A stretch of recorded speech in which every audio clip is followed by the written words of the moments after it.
And we're live. Hello. And Hello. everything pulled up and we're straight into it. No intro. Hello, Andy. What have we been up to? Bidding on auctions, bidding on auctions, and winning one thing. Okay. Okay. Okay. Which wasn't Sounds like necessarily the one thing I particularly wanted, but all right. What were you after out of the auction? In fact, what were you after out of all the auctions? What were you trying to get? oh gosh, now you're asking. Well, I was trying to use the sale room for the first time because I'd got something from an auction that Mark had mentioned to me a couple of weeks ago now. I think it was a timed auction. I'll tell you a bit about my timed auction experience because it confused the heck out of me. So for those unfamiliar, apparently timed auctions are a thing whereby there is a drop dead time at which the auction closes. So Little did I... a bit like eBay. Well, no, this is the thing. It isn't like eBay. This is what threw me. Because I thought, aha, I shall do my normal sniping tactics. Put a bid in, hit return, and the time increased. Oh, okay. I was like, what? And then I ran around all the other ones. I was looking, doing bids and watching with increasing puzzlement as some of the time jumped up by 10 minutes every time I put a bid in. And so this is a thing, Benjamin, to avoid sniping. So to give everyone a fair chance to increase their bids and for the auction house to get more moolah, they actually increased the stop date. So they extend the auction every time someone bids. So only when someone has won the bidding battle does it finally close. So to my bemusement and also delight, because it was a relatively cheap lot, I only got one lot that I was actually sort of interested in off that timed auction. But this auction was an actual live auction, which I pre-bid on a sort of auto bid basis. And I went to bed thinking, okay, never ever put bids on an auction that late at night. Oh, bye, Sean. Bye, Sean. Bye, Sean. Sweet. So I sort of said to myself, I really shouldn't be up this late putting bids on auctions for random amounts. This is going to end badly. And it probably very nearly did, apart from the fact that somebody else was clearly doing exactly the same thing, but live the next day and outbid me for the most. It was actually for more Eagle Moss stuff. And it was one of those auctions where they hadn't called it Eagle Moss. They called it something else. And I thought, why haven't you? And then I saw there were ones in boxes. And I went, oh, I know those will sell because those are, and one of them I quite fancied having full stop. And others I thought, yeah, well, I know I can sell those now, up, to a certain extent. So I'd put a sort of rather stupid bid in for that one, but somebody was even stupider than me. So they obviously got that instead. And then there was that one that I was telling you about earlier on, where they said that the what was the phrase now, that the gavel had passed on it or something. Hammer passed. Yes, the hammer passed, which basically means the reserve wasn't met, therefore we haven't given it to you. So even though I bid for it, there was obviously a reserve in the background, which meant that I didn't actually get it. And they said, you can do a sort of an after action offer, like that.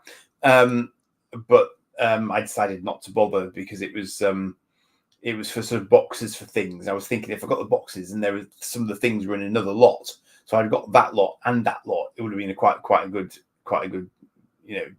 job. But I thought actually I've got to get it from Birmingham anyway.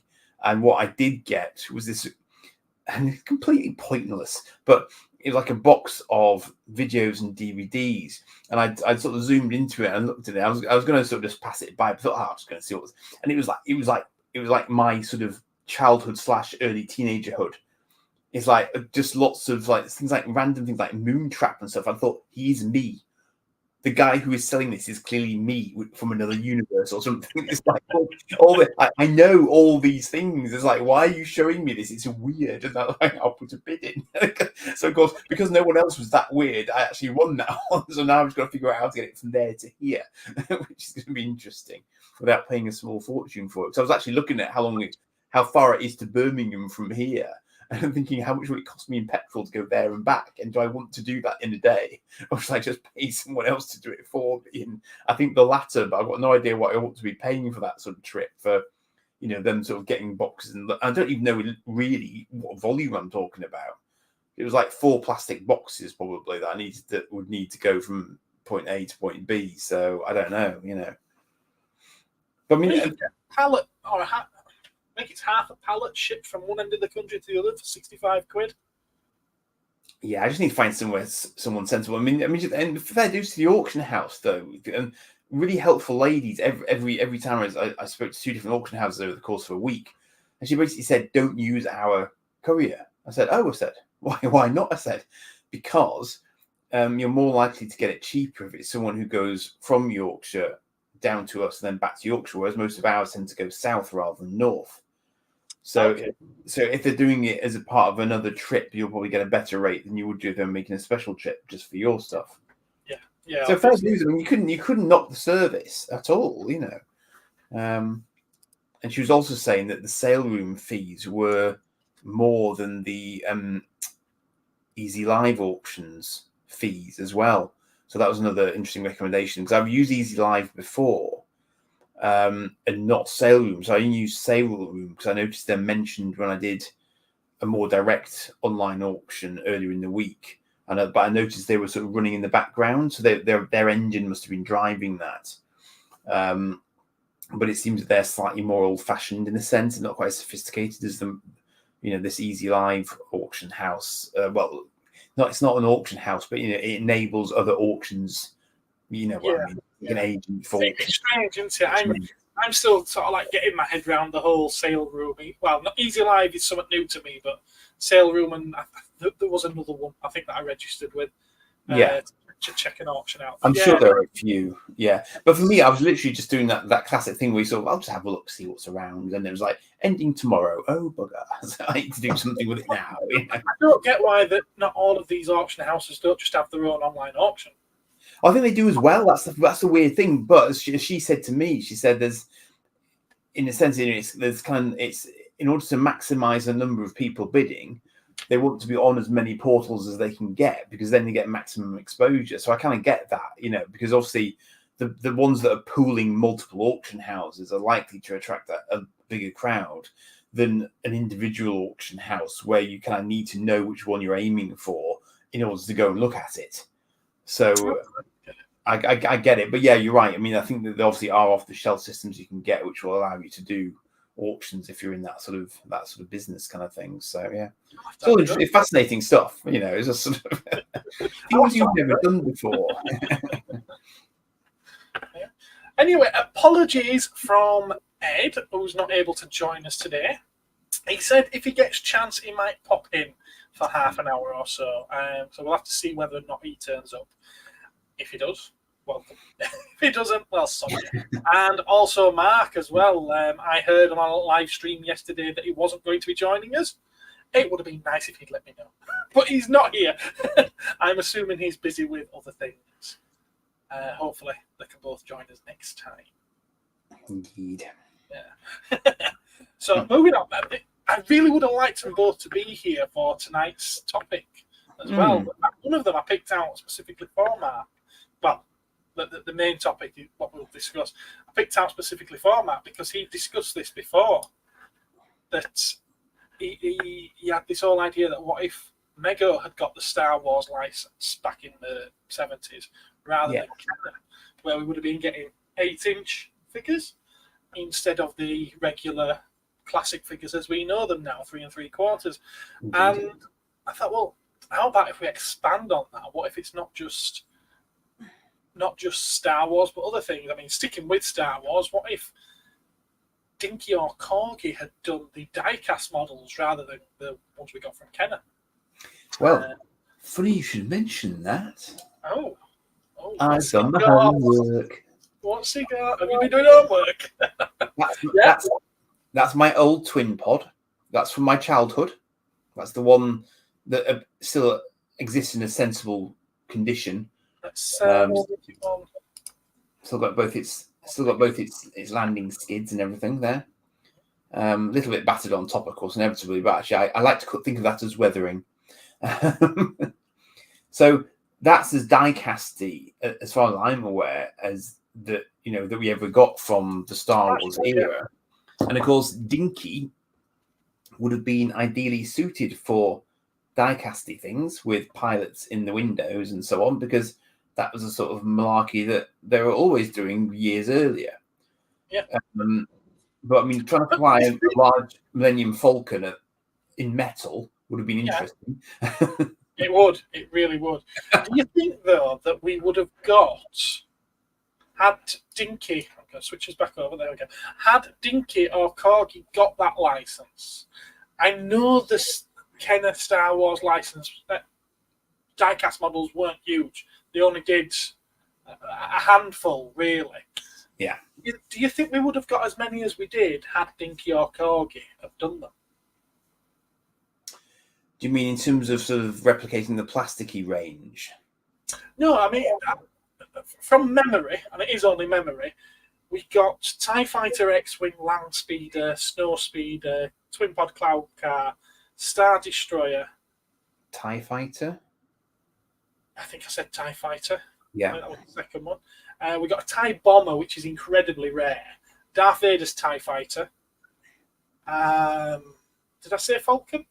I didn't say Falcon. Did I? So we got about 10-ish, maybe 12. Yeah. We got about There's quite a few when you stop and think about it, isn't it? Yeah. Do you think that Dinky would have done that many? Historically speaking, possibly not. Because if you think about, you think about the Dinky range for Jerry Anderson's stuff, all they did was a Thunderbird 2, a Fab 1, none of the other Thunderbirds. Oh. Well, yes. They did UFO Interceptor, Ed Straker's car, some Joe 90 stuff, and Captain Scarlet stuff, I suppose, as well. So actually, the Captain Scarlet range, they didn't do badly in. They had what, three different things they produced for that. They did the SPV, the Pursuit Troll Car. Troll Car. Yeah. What was the other one? Was it an Angel Interceptor? Did they do an Angel Interceptor? I'm not sure they did do an Angel Interceptor, actually. No, what was I thinking of? As a possible third. No, maybe it was just two then. I think it was just two. That's what I mean, you see. So when they did licenses, you get the impression that they dabbled rather than committing. Yeah. And then they did their own brand stuff towards the end, like the one you got in the thumbnail. So like the Starfighter. The Zygon Starfighter, yeah. Indeed, yes.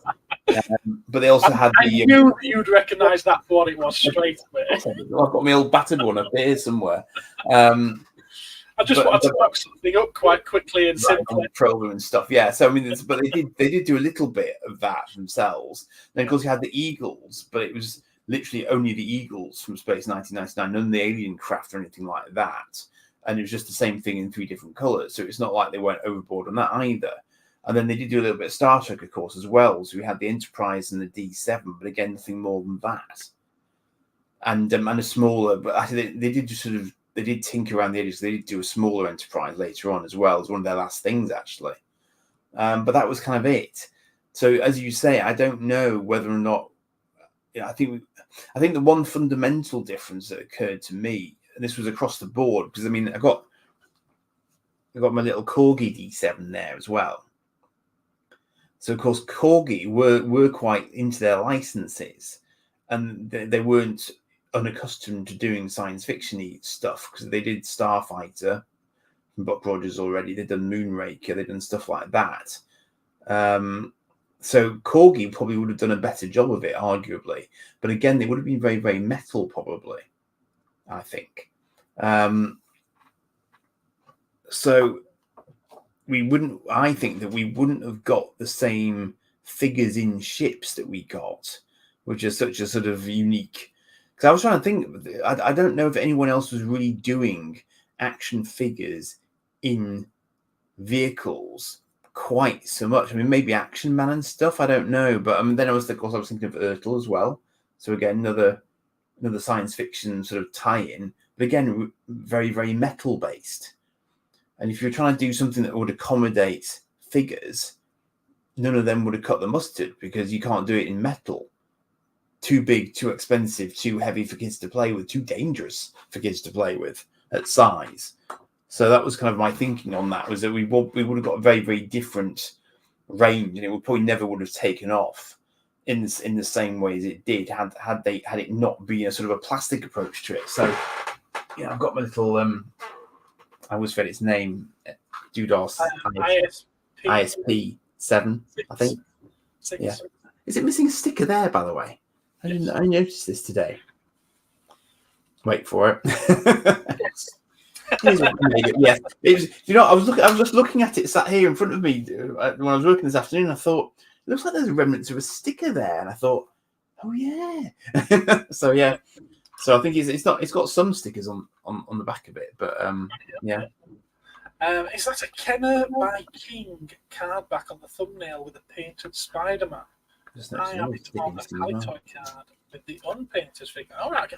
You know what, Jumpy? I've no idea. I literally just stuck Kenner Spider-Man into Google and nicked the first picture that really came up. That was roughly what I was looking for, and stuck it in there. So it could well be. Yeah, if it is them, I'll credit to them. It's a far better job than what I did with the dinky X-Wing.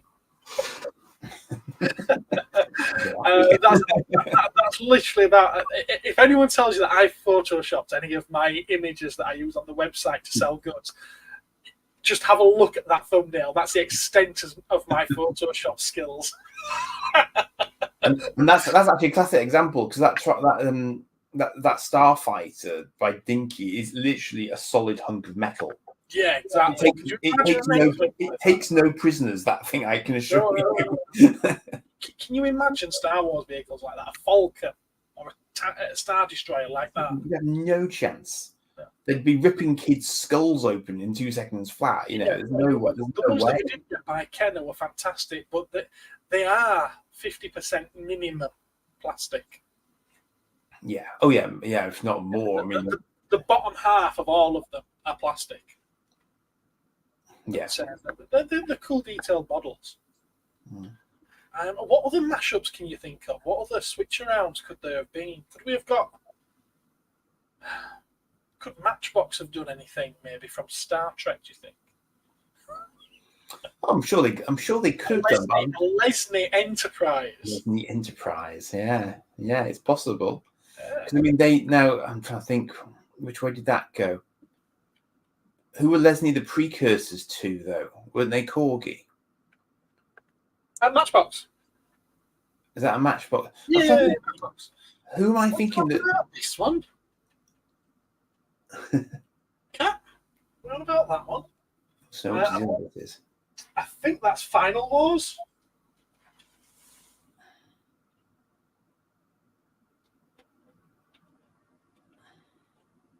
It's a theatre exclusive.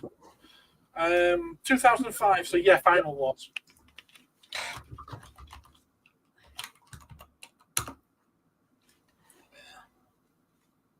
I like him as well. Yeah, it's Corgi. Lesney, I think. No, hang on. Yeah, because my bat boat that I got was Lesney. I know it's Husky went on to be Corgi. Right. Okay. Got you. Lesney's definitely 100% Matchbox. I think they were called Matchbox by Lesney. This is why I need to do a video where I properly kind of figure out how these toy companies morphed over time. You should sex mistress. I don't know. I only speak English. Thank you very much for that very, hopefully, kind message. And he's very welcome. It is a frosty looking one. Yeah.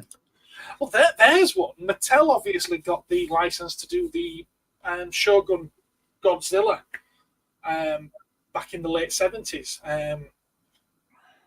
could Kenner have done anything with Godzilla? If they had, we'd have probably got a wider variety of monsters. Yes, because they weren't afraid of doing sort of obviously quite extensive ranges of stuff. Right, Full yeah. stop, and Kenner kept going for quite a while, didn't they? As well. I mean, they're still active now, Kenner. No, they were sold to Hasbro. Hasbro now have all the Kenner licenses. Now, I'll tell you something that I discovered this week, which I did not know, and which may come as no surprise to you whatsoever, but it was new to me. I had rather assumed that Poppy was its own brand, but it was actually a subsidiary of Bandai. Bandai, yeah, I knew you were going to say that. Yeah, that's why when I discovered that, I was going, because I think you can tell. To be fair, I think it's one of those things when you realise, you then look at your toy and you're like, yeah, I can see it. Yeah, because and the reason that I was curious because when I was getting some of the Battle of the Planet stuff, there was a curious mix of Bandai and Poppy on them, as if Bandai was distributing it, but Poppy was still the producer of it. And then when I got a Terrahawk example, it said Bandai Poppy on it, because apparently then in about '83, Poppy got absorbed back into Bandai, so it stopped then. But it was obviously still in Bandai. But that sort of quality of production, I think, was very much a Bandai, sort of byword, basically, because they were known for producing really, really solid stuff. And because I got my re-engineered Gold Phoenix here, and it yes, is a very long video of sorting that out. But it was but it's just this thing where like his wings just ratchet, so they don't just rotate, they actually ratchet, so it's kind of held. And I just thought no one else would bother to do that. Only Bandai would have actually sort of slash Poppy now, obviously, as I've now discovered, would have sort of chosen to do that, because this is actually a mix of metal and plastic. Yeah. So they could have done interesting. I mean, what if they got Transformers, for example? Yeah, it would have been. Well, Bandai did the GoBots. Yes, they did this. They had this sort of link up with Tonka and all sorts. They had a lot of stuff going on. Mm-hmm. So it's kind of interesting how their sort of history went as well. But they did do a lot of the sort of sugarkin. I think I'm pronouncing that right. So they did the robots. Yeah. So they did sort of a lot of robots based on anime shows, and then they exported them, which was unusual.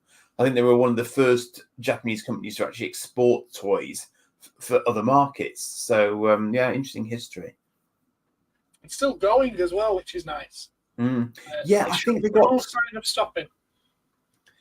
I can't remember what happened with them though. I think at one point they were in trouble, because they used to do consoles as well. I hadn't realised.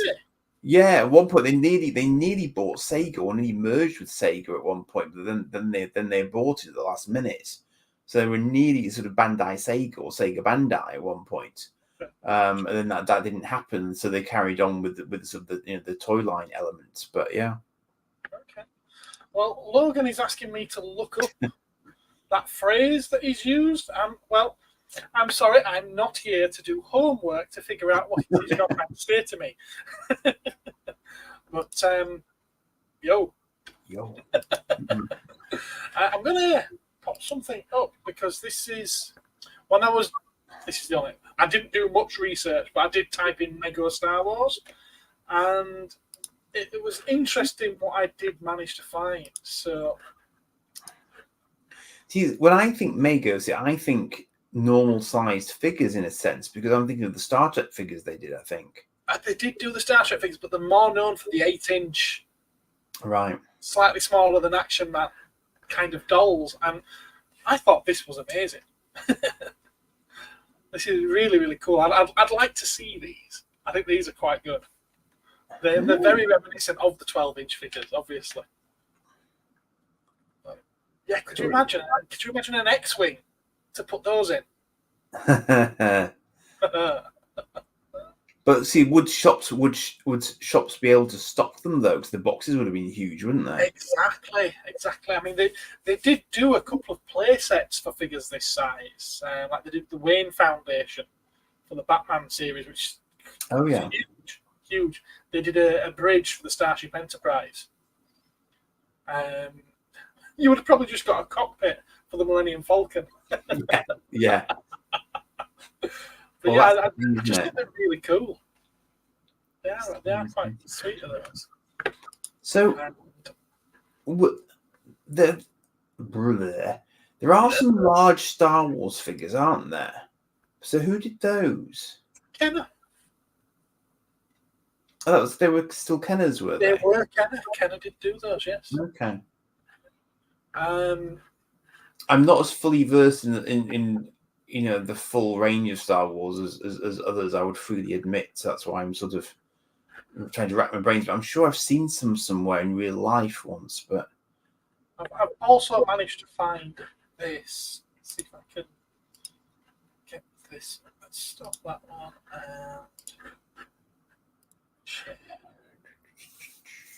That one.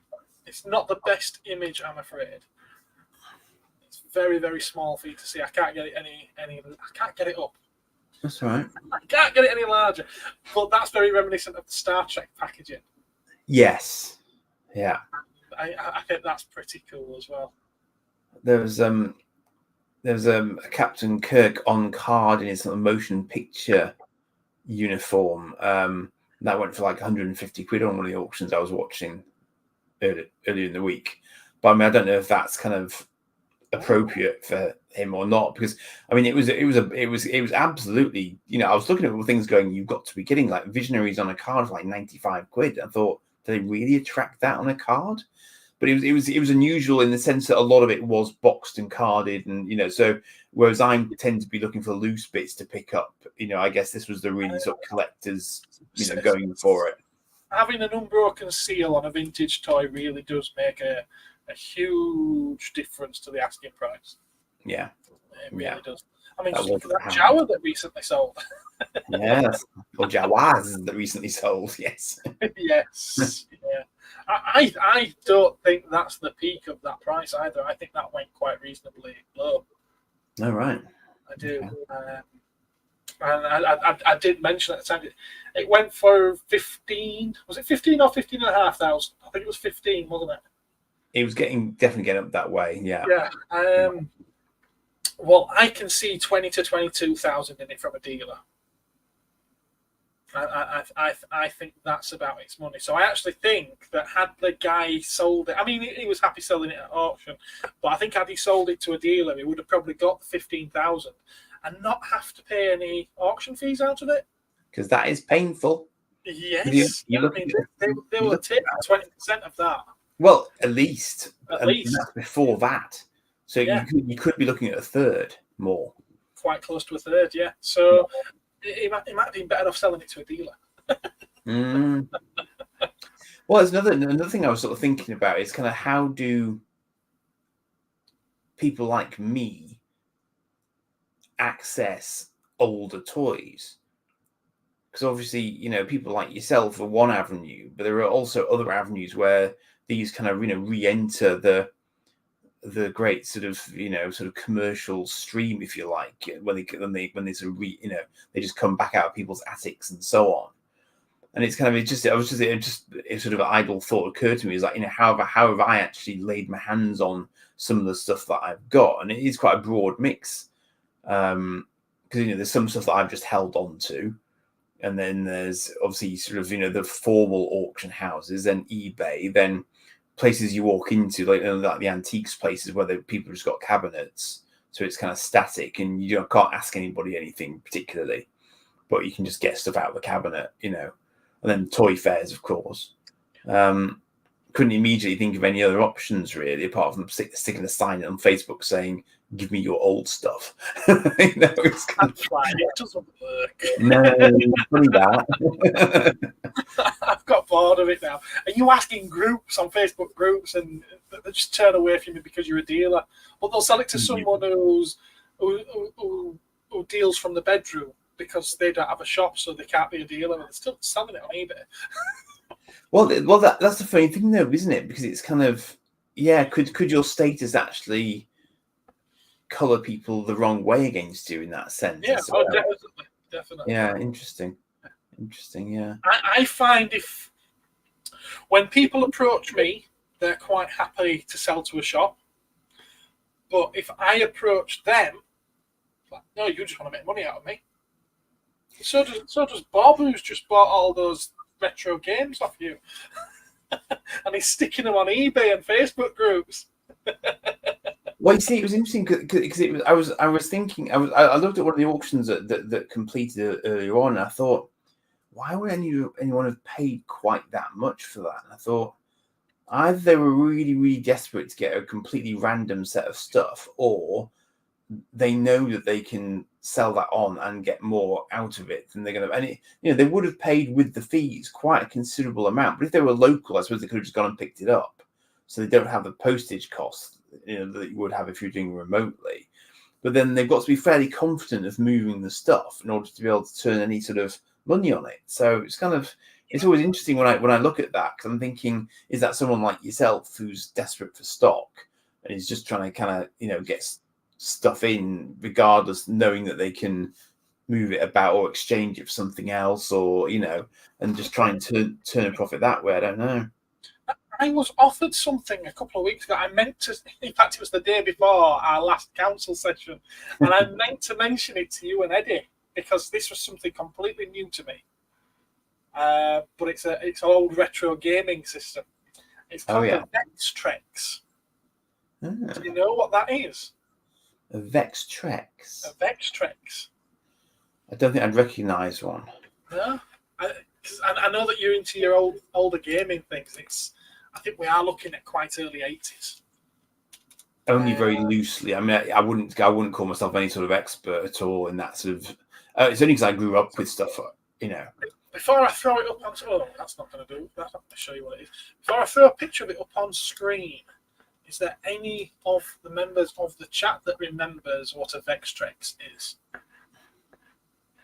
But yeah, it's like a small gaming thing, and it worked off cartridges. And you had to put jump into there. Is that the one with the vertical screen? It certainly is. And you had to put filters over the screen. Some of the games, which is quite interesting.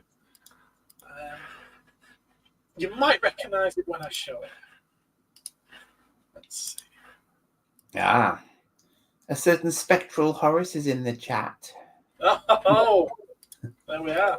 Oh, wow, look at that. Hello, Ed. How are you, sir?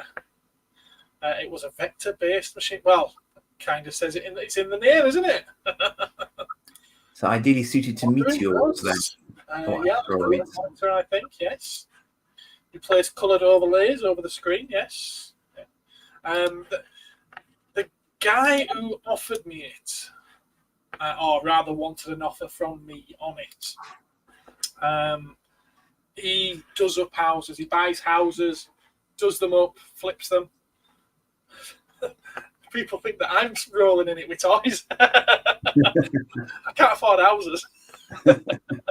And he apparently frequently finds things in attics, cellars. Right. Yeah. This is one of the things that he found, and it was in its box, although the box was absolutely mashed.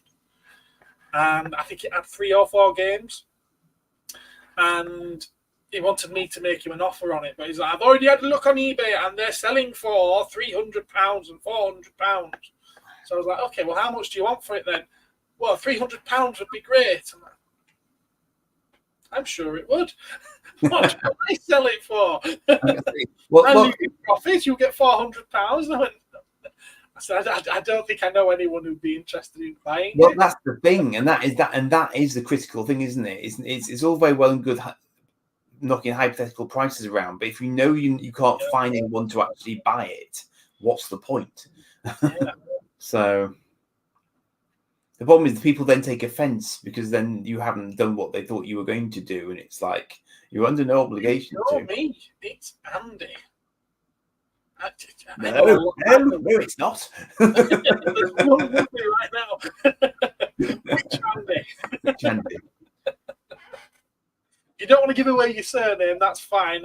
Is it Andy who brought me some pops in last week? I'm honestly not sure. Because if it is, I can't imagine you knowing what a Vextrex is. Is it Andy Woods? It could be, couldn't it? It could be. I know a lot of Andys. Yes! Right, okay, fair enough. I wouldn't have expected you to know what a Vextrex is. How do you know what a Vextrex is? I know you're into gaming, but this is before you were born. It's before I was born. You're younger. Yeah, I have no recollection of that as a thing at all. No? No. I'm saying it was before I was born. Might have been around about the time I was born. Let's have a look. 83. North America. Right, okay, yes, it's older than As late as that, is it? Gosh. Yeah. It's fascinating how fast things move, though, because then you think about things like that Firefox game and stuff, where it's kind of the screens get integrated with the controller, so you've got it all into one thing, whereas that's got a lead coming out of what is clearly a small monitor. Yeah. It was interesting. It was one of those things that, had it been the right price, I would have got it to have in the shop for when I do get round to doing the retro stuff upstairs. Yeah. So I've got a PlayStation kiosk, an Xbox kiosk. I've got an Amiga 500. I've got two Amiga 500s. You need both of those, do you? And I've got other stuff like NESs, SNESs, all the Segas, Mega Drive, stuff like that. And I'd quite like at some point to have them all set up going, and you could just go and play on them. And that would have been quite a cool little addition to it. If for a talking point. There's a place in Halifax that is doing exactly that and nothing but. So in the Peace Hall, there is a place set up that's actually got ancient arcade machines running in it. But it's also doing, I think, a few other bits and bobs like that. So you can just sit and play stuff on it, and then they charge by the time you're in there. So you can just go and park. You can park your bottom like you park your car, and then you just play whatever you want to play while you're in there. So that's a nice idea. Yeah. You're quite welcome to bob on and tell us all about it, Ed. He's having a rest. He's having a lie down. It's fine. He's got his feet up, bless him. His pipe and his slippers. So yeah, have you anything to tell us then beyond the auctions? You said that you managed to get one. What was it? Was it just this stuff in Birmingham? Yeah, it was just sort of videos and stuff. I'm also getting but it might come this week if I'm lucky. But the only other thing I actually succeeded in the timed auction on was just a bunch of old Thor comics from the 80s, so sort of Bronze Age Thors. And the reason for why is because that was probably one of the first American-sized comics I ever picked up at that time when it was fresh out in Rhyl, of all places. There was a tiny little newsagent in Rhyl in North Wales that, for no apparent reason, had a really good selection of American comics in the early 80s. I have no idea how that happened, but it was a thing. And I remember I got sort of Iron Man, Thor, sort of Fantastic Four, but it was my first exposure to American-sized comics. And they were relatively cheap as well. They weren't like ridiculous prices, So I just kind of got a bunch of them because I'd never seen them before. And I was fascinated because it was like, really, for me as a science fiction kind of individual, it was kind of like, whoa. So I went from like the Beano to like little American comics. And then I graduated on 2000 AD and obviously the Marvel UK comics that then followed. But actually, I probably had those comics first. I'm pretty sure that the first Thor that I ever had is in that batch. So it was quite a pile of them. So it'll be quite interesting to see them when they come, because I quite enjoy them for things like the adverts that are in them for things like that games console, because they're quite American adverts. So I found that fascinating as well, because I'd see stuff advertised in them that I had no chance of getting in this country at that point in time. Just no way in the early 80s that I was ever going to put my hands on some of that stuff. So yeah, just because it looked cheap, no one else seemed to be bidding for it, and I thought I might actually get this one. There's always a slim possibility. But yeah, I mean, it was quite funny because I was watching I was watching a Terrorhawk's Battlehawk at one point, and up to about 24 hours before it was due to close, 45 quid. A couple of hours before it was due to close, 220 quid. And I no, that's just silly. But that does seem to be about, relatively speaking, it's right. But then I thought, but it's not just 220 quid, it's 220 quid and the rest. Fees on I top. thought, oh, hell, you know. But apparently that's what boxed ones go for. And it wasn't, I mean, it was a nice example, there's no two ways about it. But I've picked up boxed ones for less than half that for other ships of that series, you know. So I'm not quite sure. Maybe it's bigger than I remember it being. I don't know. And it's got more.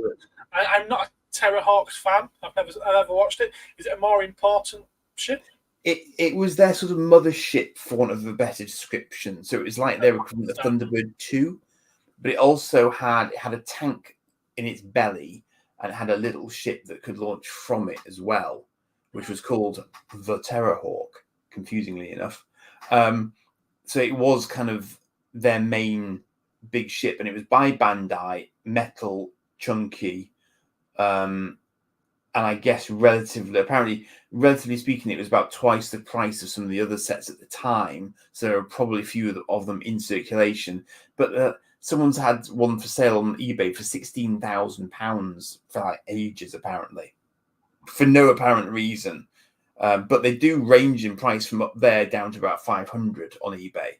It's just, you know, it's a bit daft, quite frankly, and they're not selling because they've been there for ages. So I think people are just trying their hand a little bit with that one, because all the other ones don't go for anywhere near that. So, but as I say, I don't think I've seen one in the flesh recently, even at any of the fairs. So I can't really say whether or not it's massively bigger than the other ones. I mean, the Hawkwing I managed to pick up was still pretty big. You know, it was still an impressive piece of die cast. So yeah, I don't know really. I don't know quite why that attracts. Oh, even that's in a Terrorhawks group, and they don't particularly know. Are no pictures online of them, sort of like all together?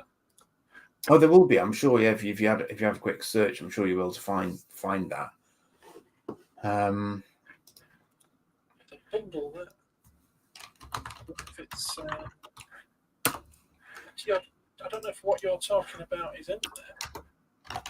I mean, there are a whole range. Bandai got pretty sort of busy with the range. There were all sorts of different sizes and stuff. Any of those? Sorry, let me have a look. Yes, so those are all the relevant ones. So that you can see that one, is that an Etsy link down there in the bottom right? So that's a Tree Hawk. That's a typical larger sized one. Right. Okay. And that one, the one above, there's a Zeroid there. The sort of spherical robots. And which one is it you said that you're looking for? That's expensive. The Battlehawk, that one you got on the top row there, over to the left. There, that one there. That's the Battlehawk. I suppose it does look a little larger than the others that are either side of it.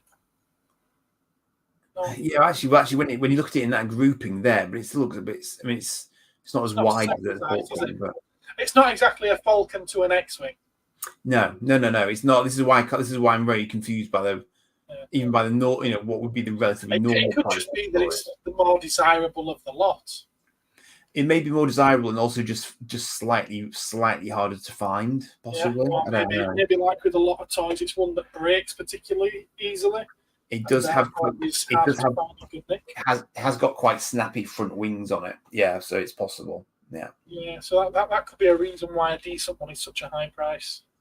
I certainly haven't seen many loose at all. The ones that are in that I've seen are boxed. So boxed Terrorhawks actually seem to be more common than loose Terrorhawks. But that's just the way of it. It seems so. Yeah. You know what it probably is? A lot of dealers that might be from the same kind of ilk as myself, where we know that that's got a value and people are interested in it. They recognise the Terrahawks branding and the boxes and everything. But if they were to just see that toy in a box of other cheap tatty spaceships or whatever, they might not recognise it for what it is. and therefore it doesn't make it onto dealers' tables at toy fairs. Yes, quite possibly. Quite possibly. I mean, some of those to me do look like cheap toy spaceships. Yes. Yeah. I mean, it's like anything else. It's marketing, isn't it? It's like anything else. If you don't make the association mentally, then you know, you just don't recognise it for what it is. Yeah.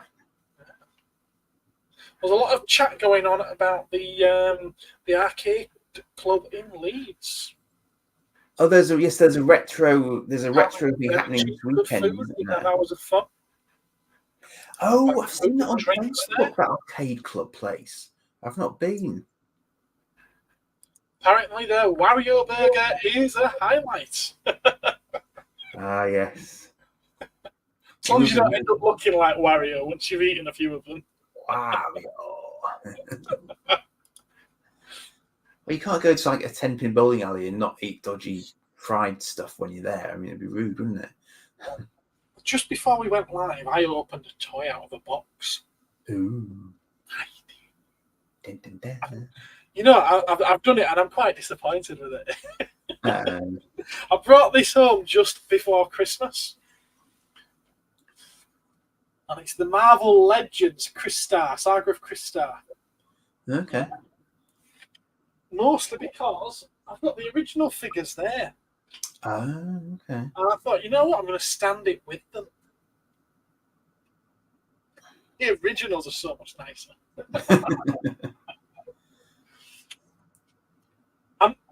It's the colour that's annoying me. It's the wrong colour. Oh, it's the wrong... It's not turquoise, it's blue. Yeah. It's not until I put them side by side that I was like, oh.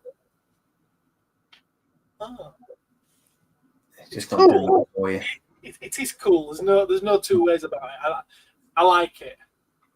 It doesn't hold the shield very well. It was wobbling around a bit. It seems to have stopped now. I'm impressed. This is the first Marvel Legends I've got for myself, so it's the first one I've really played with. Okay. I'm impressed with the articulation. The articulation's quite good. I like the translucent plastic looks quite well. Yeah.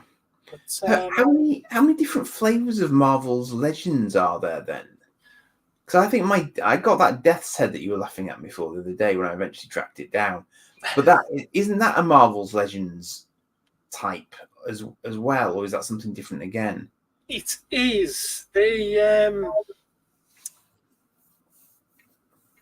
tried breaking into the 3 3/4 stroke 4.25 4.1/4 inch figures. You know, the Star Wars size ones. They did it for a few years.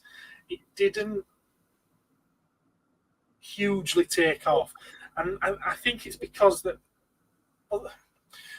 started out as Universe at first, Marvel Universe. It did okay. It didn't do that badly, but it didn't boom. And then they tried rebranding it because the Marvel Legends do so well. So they thought, well let's just nick the Legends line and we'll stick Legends on it as well. And I think that actually put more people off. Rather than anything else. Because Marvel Legends has 6-inch figures. Right. I mean, they get away with this because a lot of movie prop collectors like them. They've also started doing the helmets that you can wear, or the shield for the arm that you can use, or Star-Lord's blasters and everything like that. And they've put those under the Legends banner as well.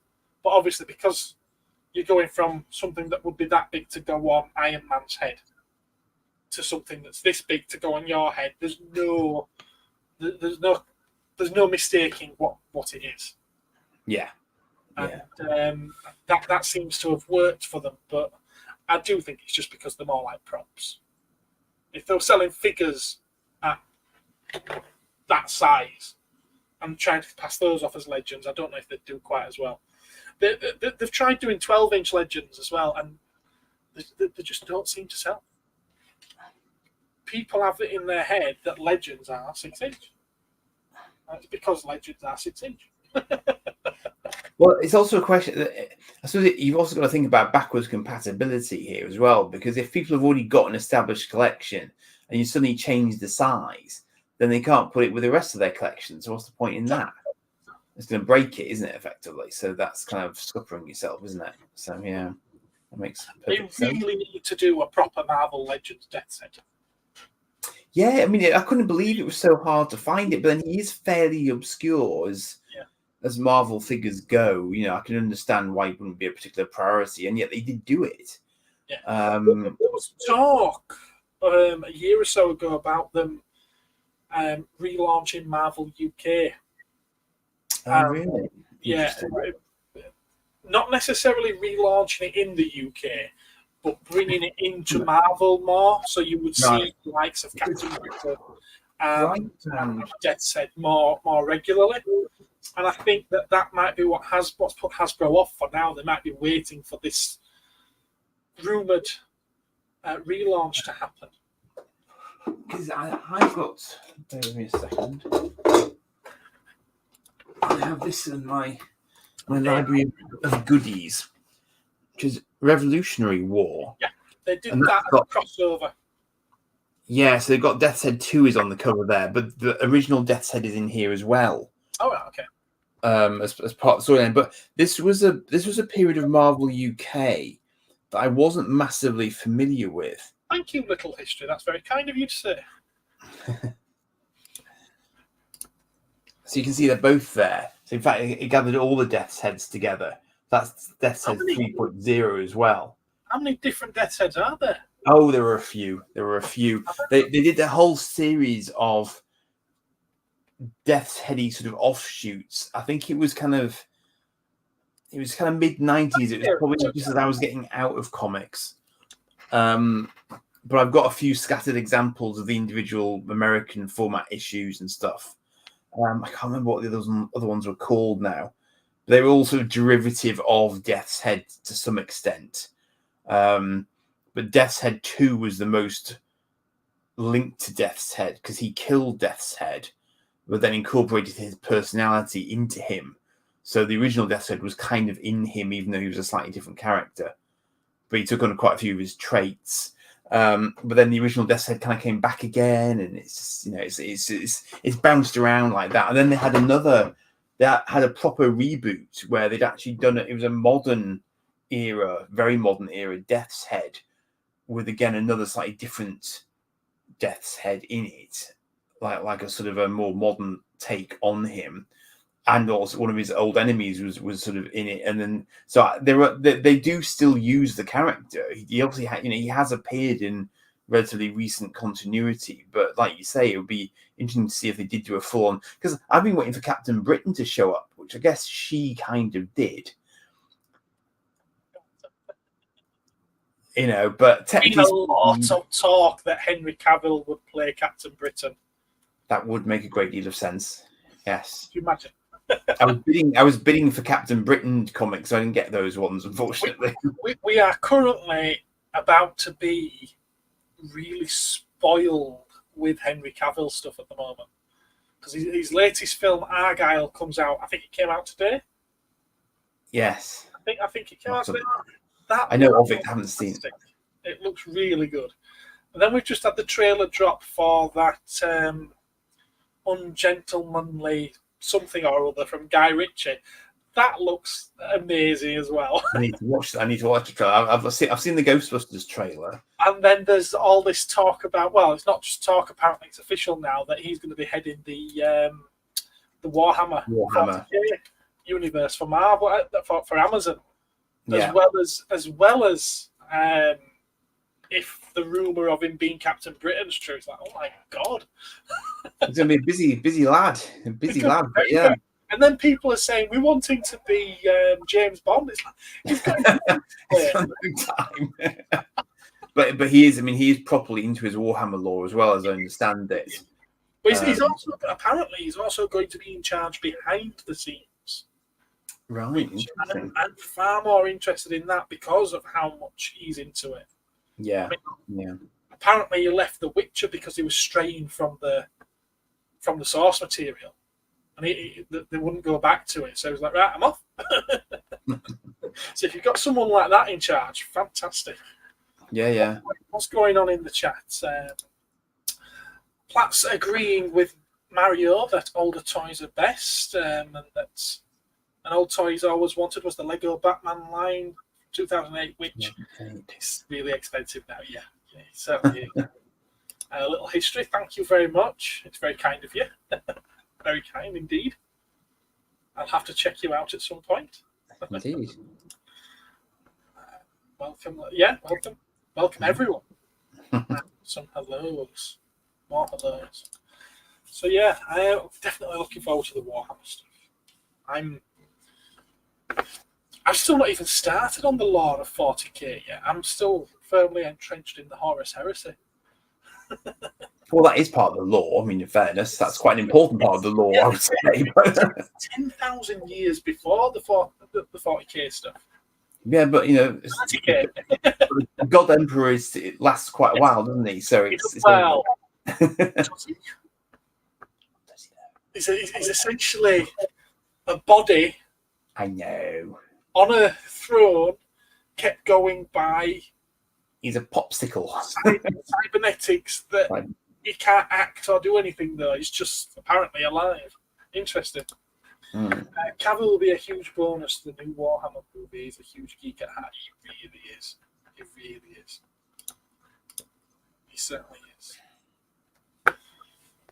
He's got it all. He's far too lucky as that chap. Far too lucky. What else can we go on about? What can we rabbit on about? Otherwise, it's going to be a very short one. Have you seen the trailer for the new Ghostbusters film? Yes, I've seen the trailer of the new Ghostbusters film. I do.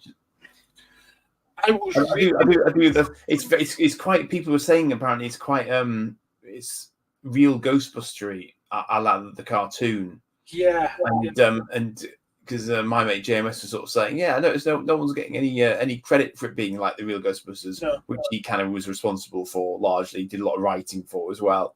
Because some of the gags in it that that sort of Venkman was doing and stuff, I thought, that's very old school. That's cleverly done. Yeah.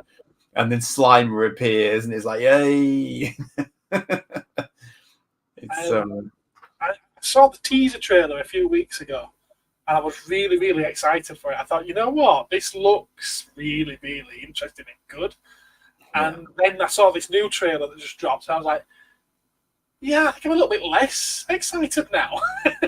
I think that new trailer offers less new.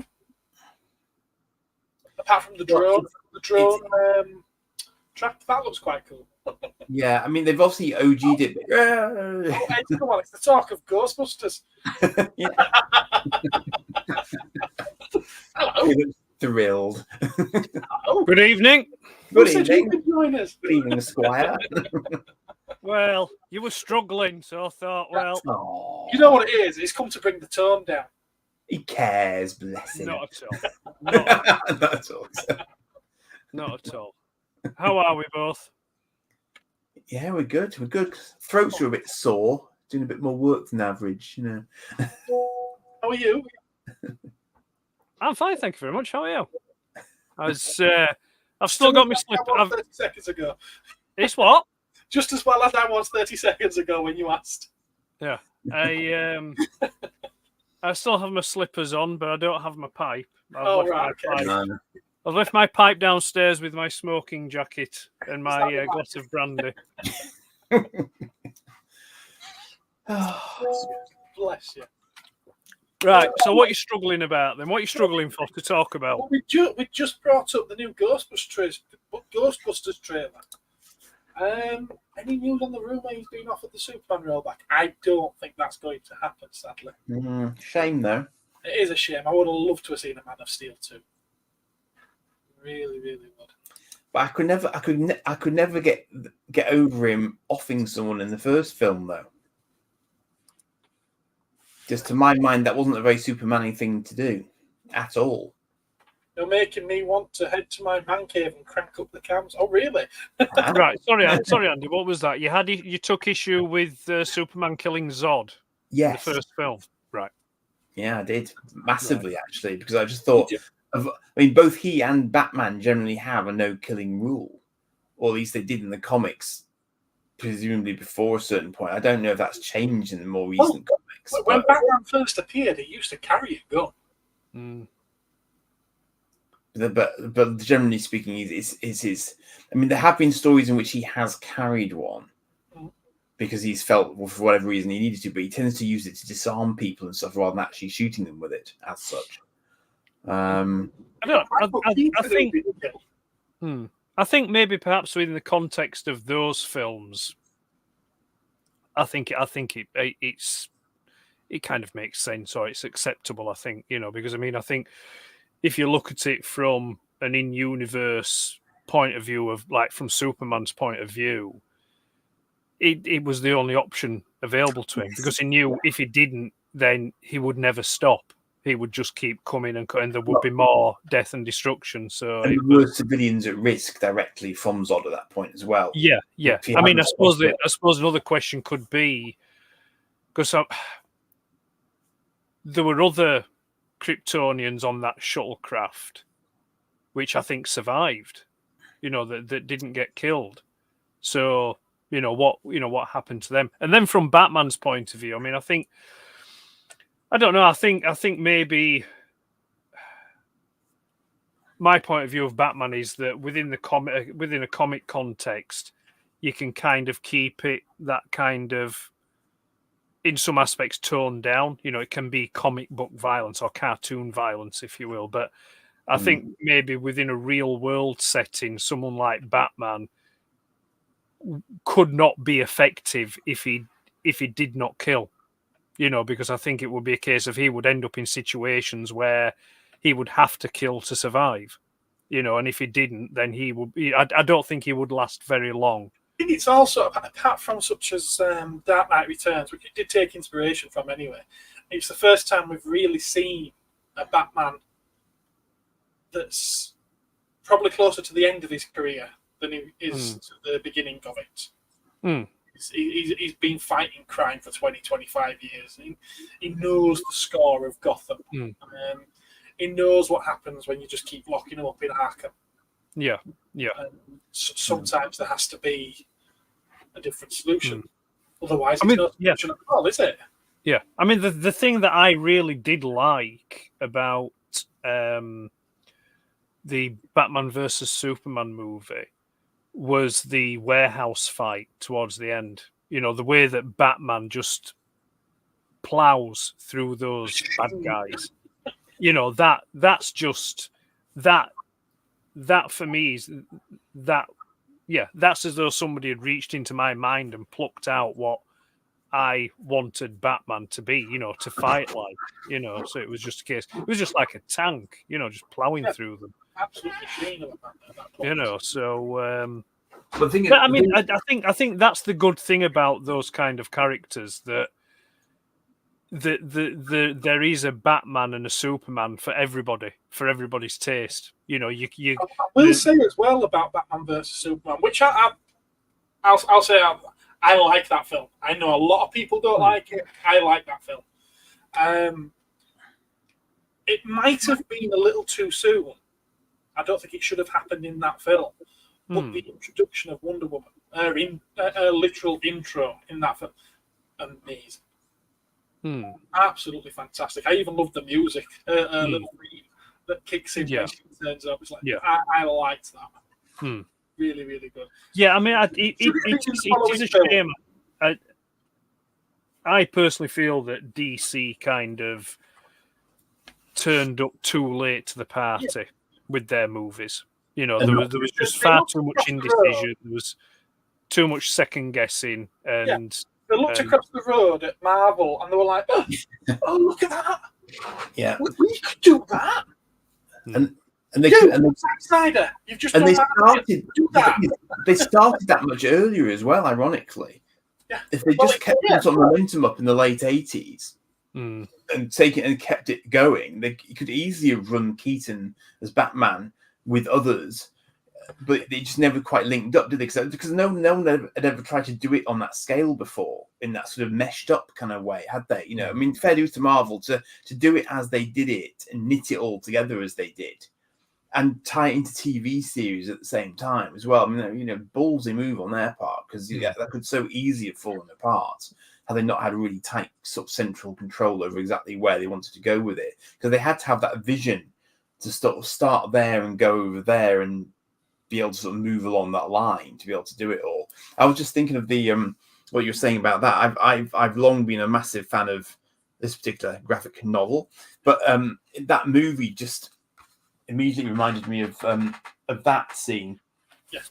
Where he bursts through the wall, grabs the very, very large machine gun, and then clobbers the bloke with the hostage. And that is obviously nearly frame for frame him rescuing Martha. And of course, those of us who knew. I was like, I've seen that before. So as you say, there's a lot of really clever callbacks in it to scenes that people will be familiar with. And in fact, that's got... I mean, it basically is that graphic novel, but with different characters swapped in, because that's got his armored version in it as well, and all that sort of stuff. So it's it's quite homagey in that sense. And I didn't mind, but it's always a bit daft putting them up against each other, because there's no way in hell Bats should actually get away with that. And why the hell does Superman let himself get shot by kryptonite gas that he chose to breathe in? Does he even need to breathe? Can't he just hold his breath forever? I mean, it's just, you can plot hole it until you're blue in the face, can't you, if you choose to? I mean, just to address it. Is it the same film? The following film, it goes into space to soak up the sun. Yeah, just to address a point that Little History's made. Well, actually, it's still up on the screen there now, isn't it? It is, I mean, I'm the same. For me, Christopher Reeve is Superman. He will always be my Superman, and I think, for me, he still is the best Superman, because I suppose it's because of what we grew up with as well, but it just seems to be that, it just seems to capture that idealism that Superman stands for, that purity and that idealism and kind of thing, where with a lot of the modern superhero films, I think they try to make them too realistic and too dark and too gritty. I mean, Platt Review, a couple of comments down, as mentioned about The Dark Knight Returns. Yeah, I mean, when the Christopher Nolan films first came out, I did enjoy them. However, I think he means the animated one. Does he mean the Dark Knight Returns movie? Yeah, you're thinking of Dark Knight Rises. Right. Is that what I'm thinking about? Yeah. The fact that he said Dark Knight Returns, I'm assuming he means the animated Dark Knight Returns. Oh, the Warriors. Oh, right. Yes, sorry. Yes, they did make an animated version of it, didn't they? Two-parter. Yeah. Sorry. That's my bad. Is it good? Yeah, I can imagine it would be good. Yeah, they do great stuff with the animated. That animated universe, actually, for DC, is probably a damn sight better than a lot of their films with real David, people. hello, what are we talking about? We've just got onto the DC stuff, DC universe. It's kind of flowing all over the place. It is, yeah, and I'm getting stuff wrong because I'm just like, I think I need to go back to my pipe and slippers. Come on and join us. But I will just finish my point though about the Nolan films. Not the Nolan's film, although I would like to see a Nolan's film, but that's a topic for another discussion. I don't know. In some respects, I don't think the years have been kind to them. It's that as the years have passed, and you can be a bit more objective about them. For me personally, I don't think they're as good as the hype that surrounded them at the time made them out to be. Especially the first and the third one. The second one, the Dark Knight. Two-Face. Is still a good film, but it's like, I don't know. There's still a lot of there's a lot of conveniences in the film, which, on repeat viewings and years after the initial coming out, it's just like, yeah, but it still doesn't feel as good as what it used to feel, I mean, it's still leagues better than, what the Snyderverse, if you will call, did with their Joker. It's still, still leaps and bounds ahead of that. Yeah. Although I will say, I watched Morbius the other week. Oh, Morbius, however you want to pronounce yeah. it. And it was enjoyable drivel. Yeah. Yeah. We watched that. Was it last weekend? I think it was last weekend. We decided to watch Morbius. It's appeared on Netflix, hasn't it? So I think a lot of people that skipped it are now, okay, we'll give it a try. And knowing what the reviews have been for it, knowing what the reception was for it, my expectation level was massively down at the bottom of the barrel. And I think within 10 minutes, I was like, this feels like quite a disposable 90s film. Yeah? And when I started looking at it through that lens, I enjoyed it. It's not great, it's not amazing, but I did enjoy it. I thought, that's okay, is that? Here's another point I want to ask as well, and maybe people who are watching may be able to chime in on this and offer their opinions. But it was something I was thinking about the other day. I went and watched Loki season 2. Yes. And again, it was, in some respects, I found it better than the first series, but in other respects, it was just like, anyway, that aside. But I kept coming back to this thing about this thing that they kept talking about, this sacred timeline, yeah, this like singular timeline that they're talking about, yeah, and it's like, well, if there has been just this singular timeline, then how have you then got these, like when you get to Spider-Man, No Way Home or whatever it is, or the last one that they just did. Yeah. Sorry, my mind's still mush. I apologize. And it's like, where did the alternate particles come from? Yeah, it gives you the impression that the multiverses have branched off from that point. So if they've branched off from that point, how could you have the past history of those Peter Parkers in their relative universes? Because they wouldn't have existed. Or did they exist? It's just that they've been able to tap into them. This is the thing I wasn't so sure about it all. I think that this is more me trying to make sense of bad writing within Marvel. But I think it's more a case of the MCU that we know it, the core timeline that we see, is what Loki Series 1 and 2 is referring to. That's the same timeline.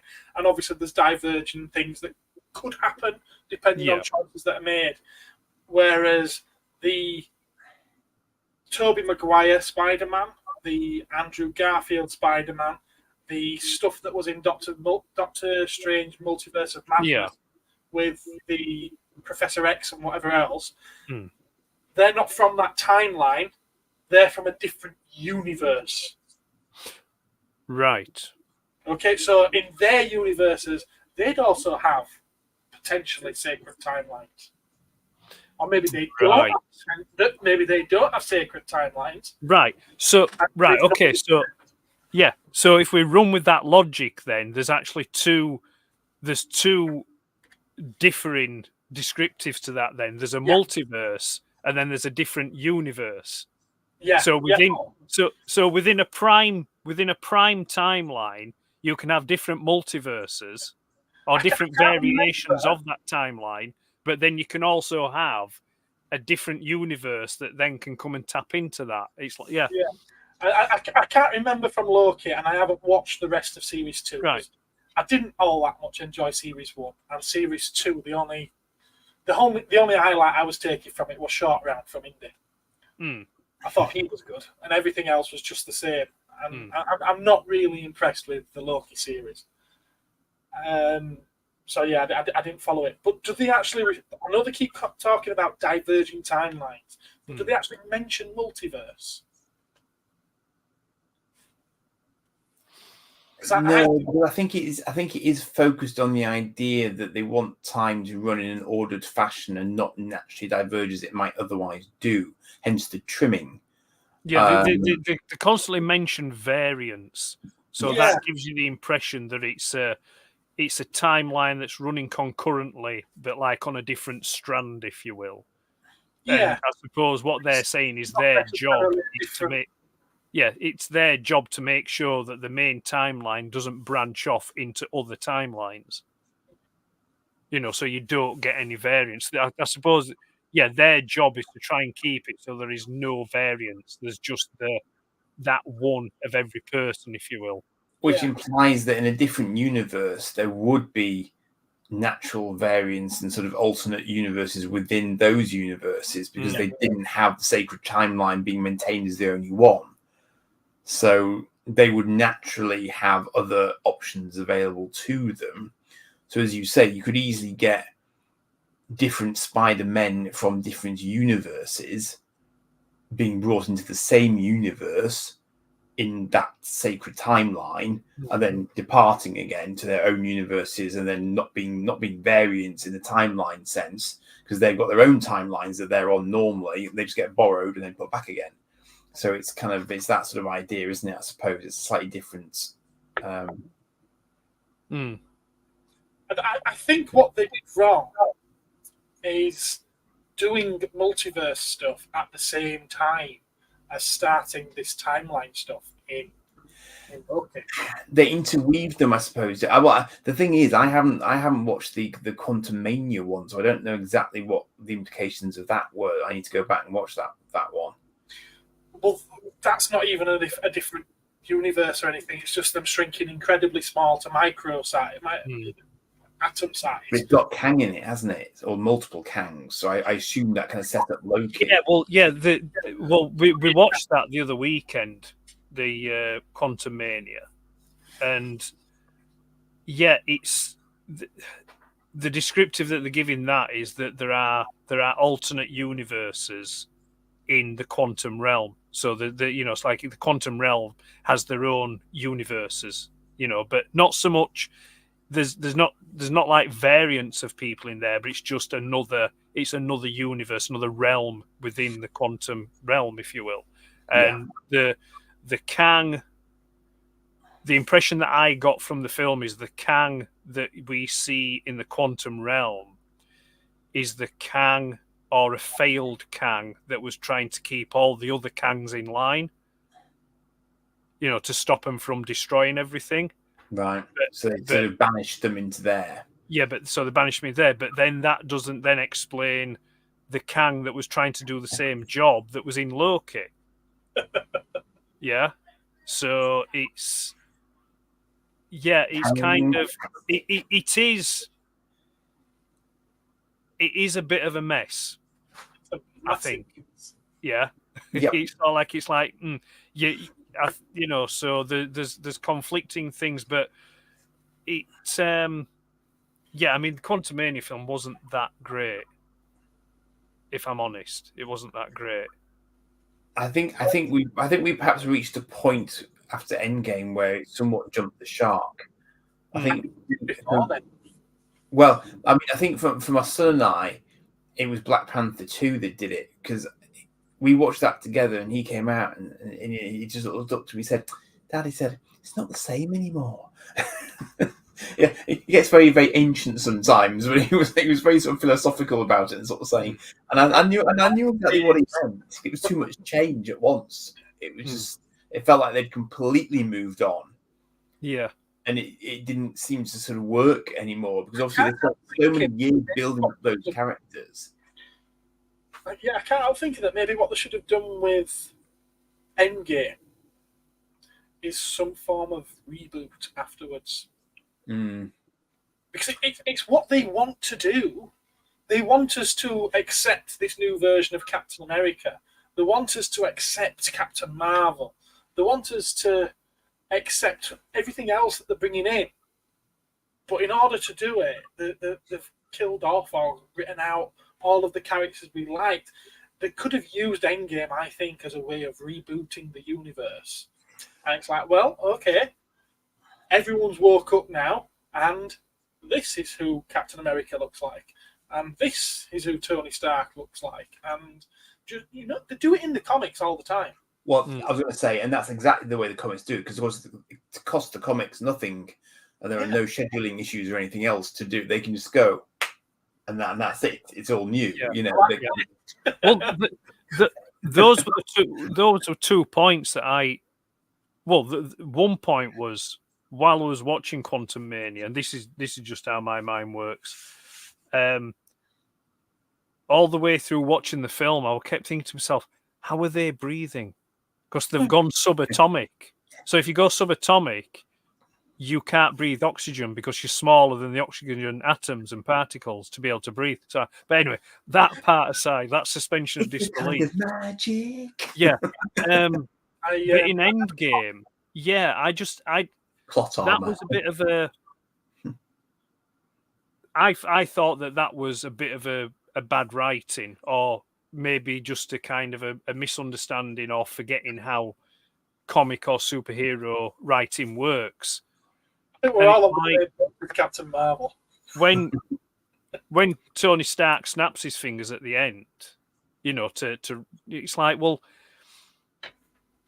he has the Infinity Stones. Whatever he wants or imagines to happen could happen. So he could have snapped his fingers, and in his mind he could say, right, okay, I want all this repair and all thing, but I don't want it to kill me.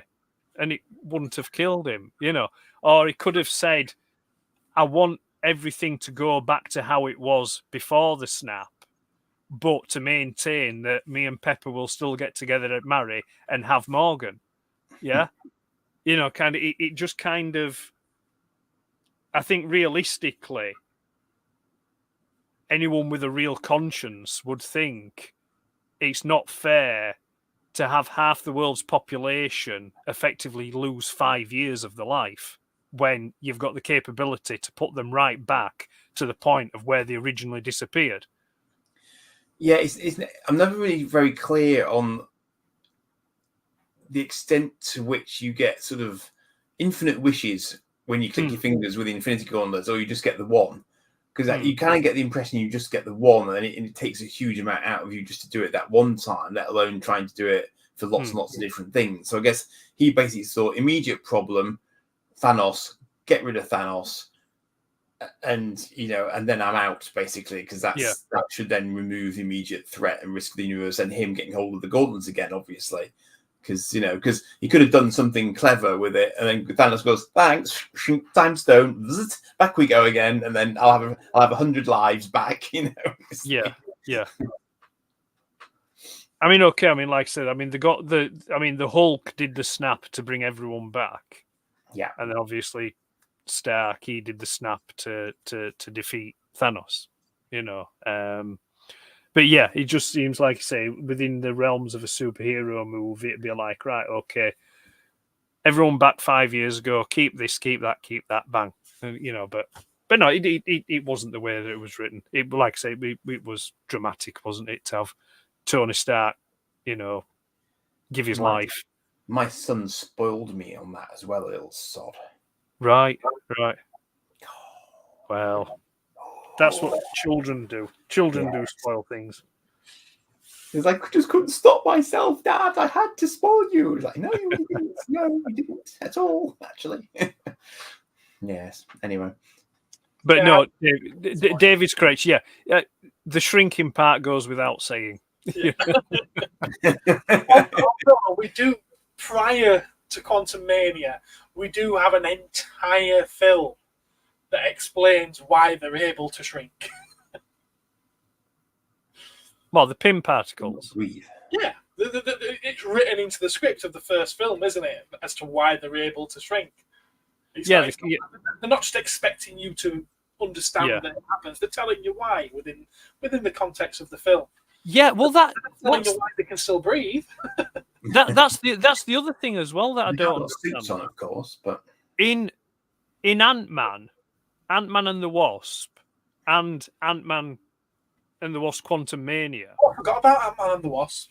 Yeah, so Mhm. we've got three Ant-Man films. Previous one. Yeah, we've got three Ant-Man films, and you know, That's still only one Man of Steel. yeah, but he? I've forgotten what's his name. What's the character's name? Who played Ant-Man? I know it's Paul Rudd, but what's the character's name? It's not Hank Pym, it's the other one. Tell you, I need to go back to these pipe and slippers. Jesus, anyway, we know in these films they have the Pym particles, and he puts them in, and he's able to expand and shrink, expand and shrink, expand and shrink. Yeah, but yet in Endgame they have the same Pym particles, and they specifically state it's a one-trip journey, and that's it. Oh, we can't. We've got to get more now. Before, but it's like Right. in your other in the other film, it was up and down, up and down, up and down. It didn't have to keep getting new particles. The one-trip journey, though, that was the travelling back in time, wasn't it? No, it was the shrinking through, because he said when they're preparing for the mission, when they test it before Hawkeye goes through to test it. He said we've only got so much.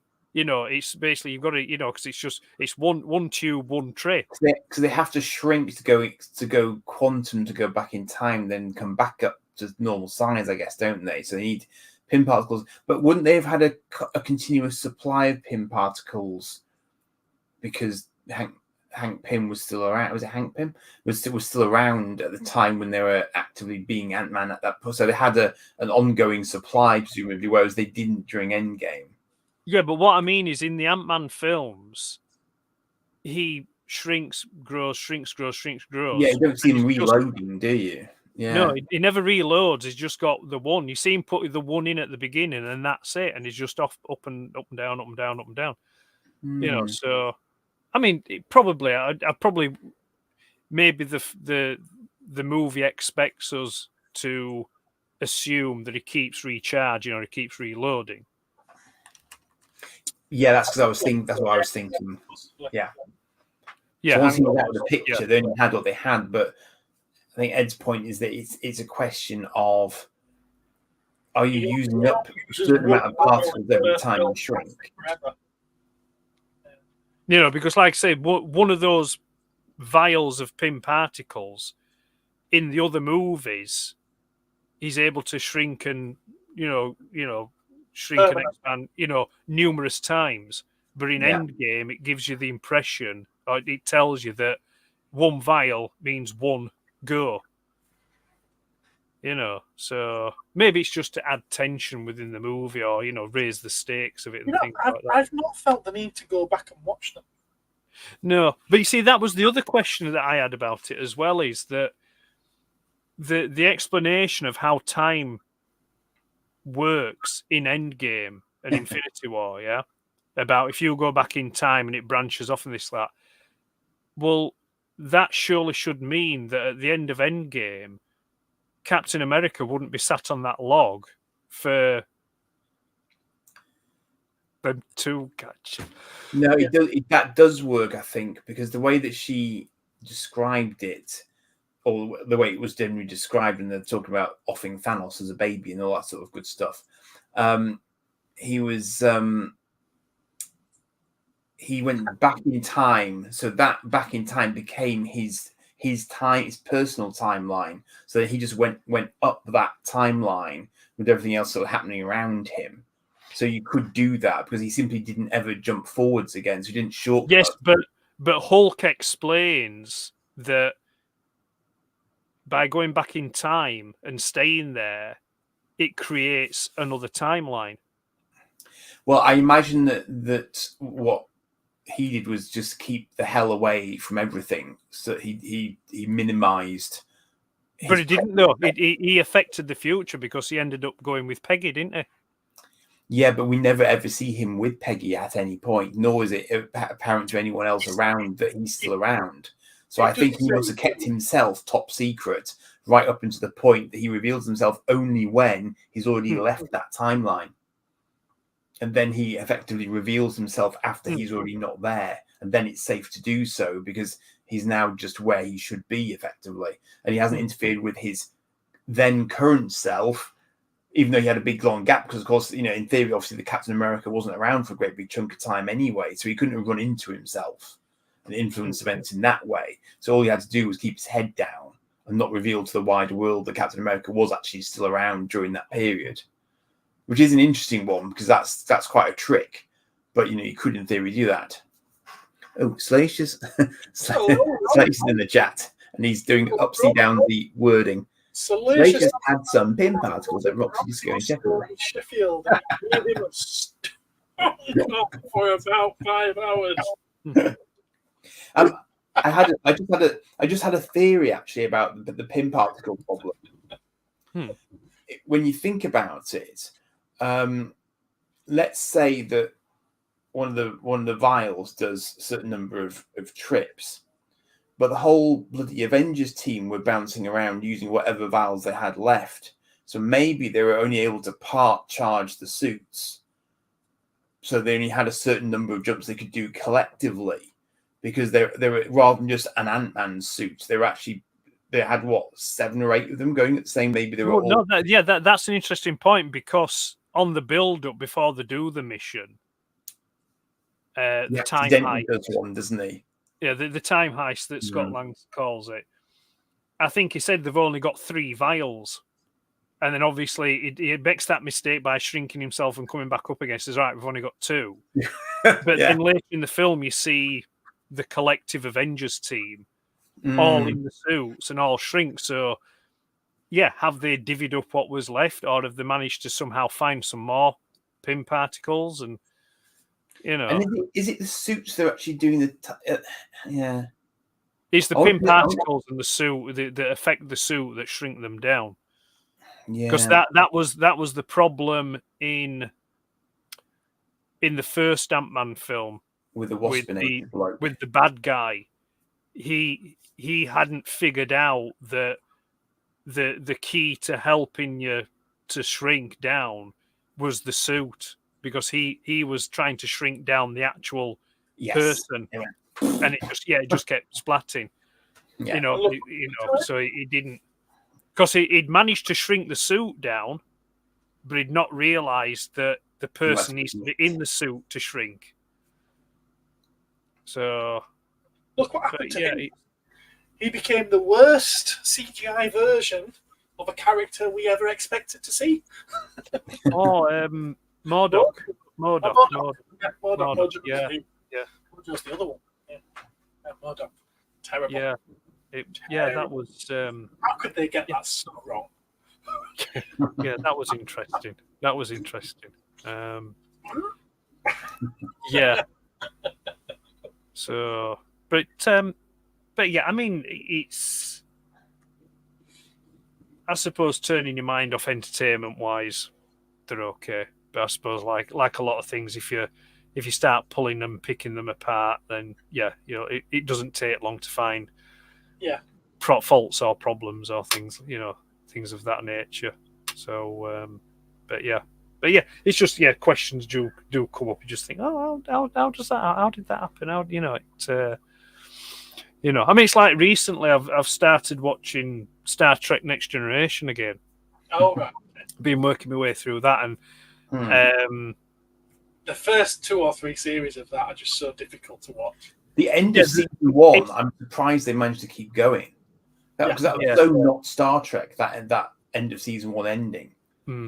The third series is where it starts finding its feet. Use the Borg. The other day I watched. It was the best of both worlds episodes.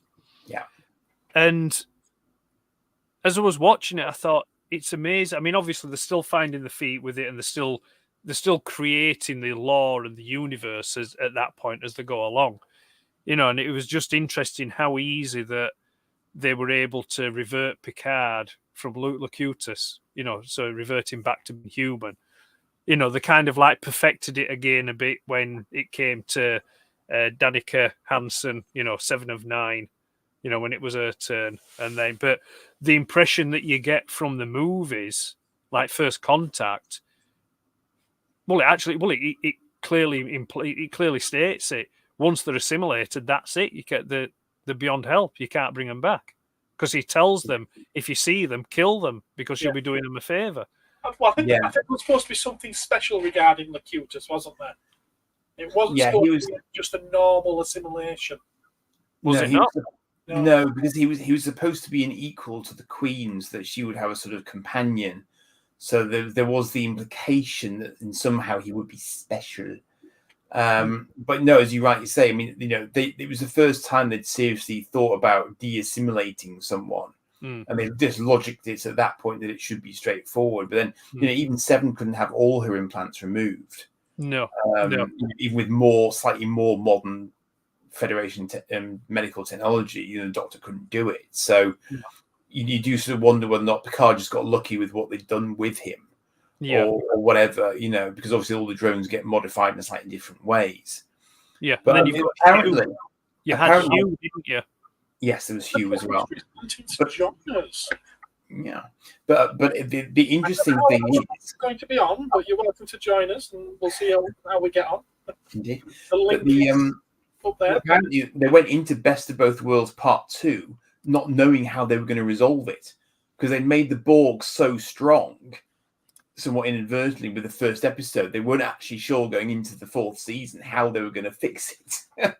So it was kind of, they had to use data, of course, to save the blinking day again. The number of episodes, when you actually rewatch it, where the only reason they're all still going into the next episode is because data is there, is actually quite frightening when you stop and think about it. Well, it was my understanding that when it came to two-parters like that, I mean, I don't know if it's true for all series, but like with Star Trek back then, that Best of Both Worlds were filmed as one, and then it was chopped up then and made into the season end and season start. Because it was I don't think it will. No, I think it probably some of those they did that for some of them, probably for some of the mid-season two-parters they did, but that was over season 3 into season 4. So I don't think that worked. But I think they did restart it after the sort of hiatus that they had, as far as I'm aware. But it was it. Evening all. Evening. I couldn't believe I found this channel. It's just people after my own heart.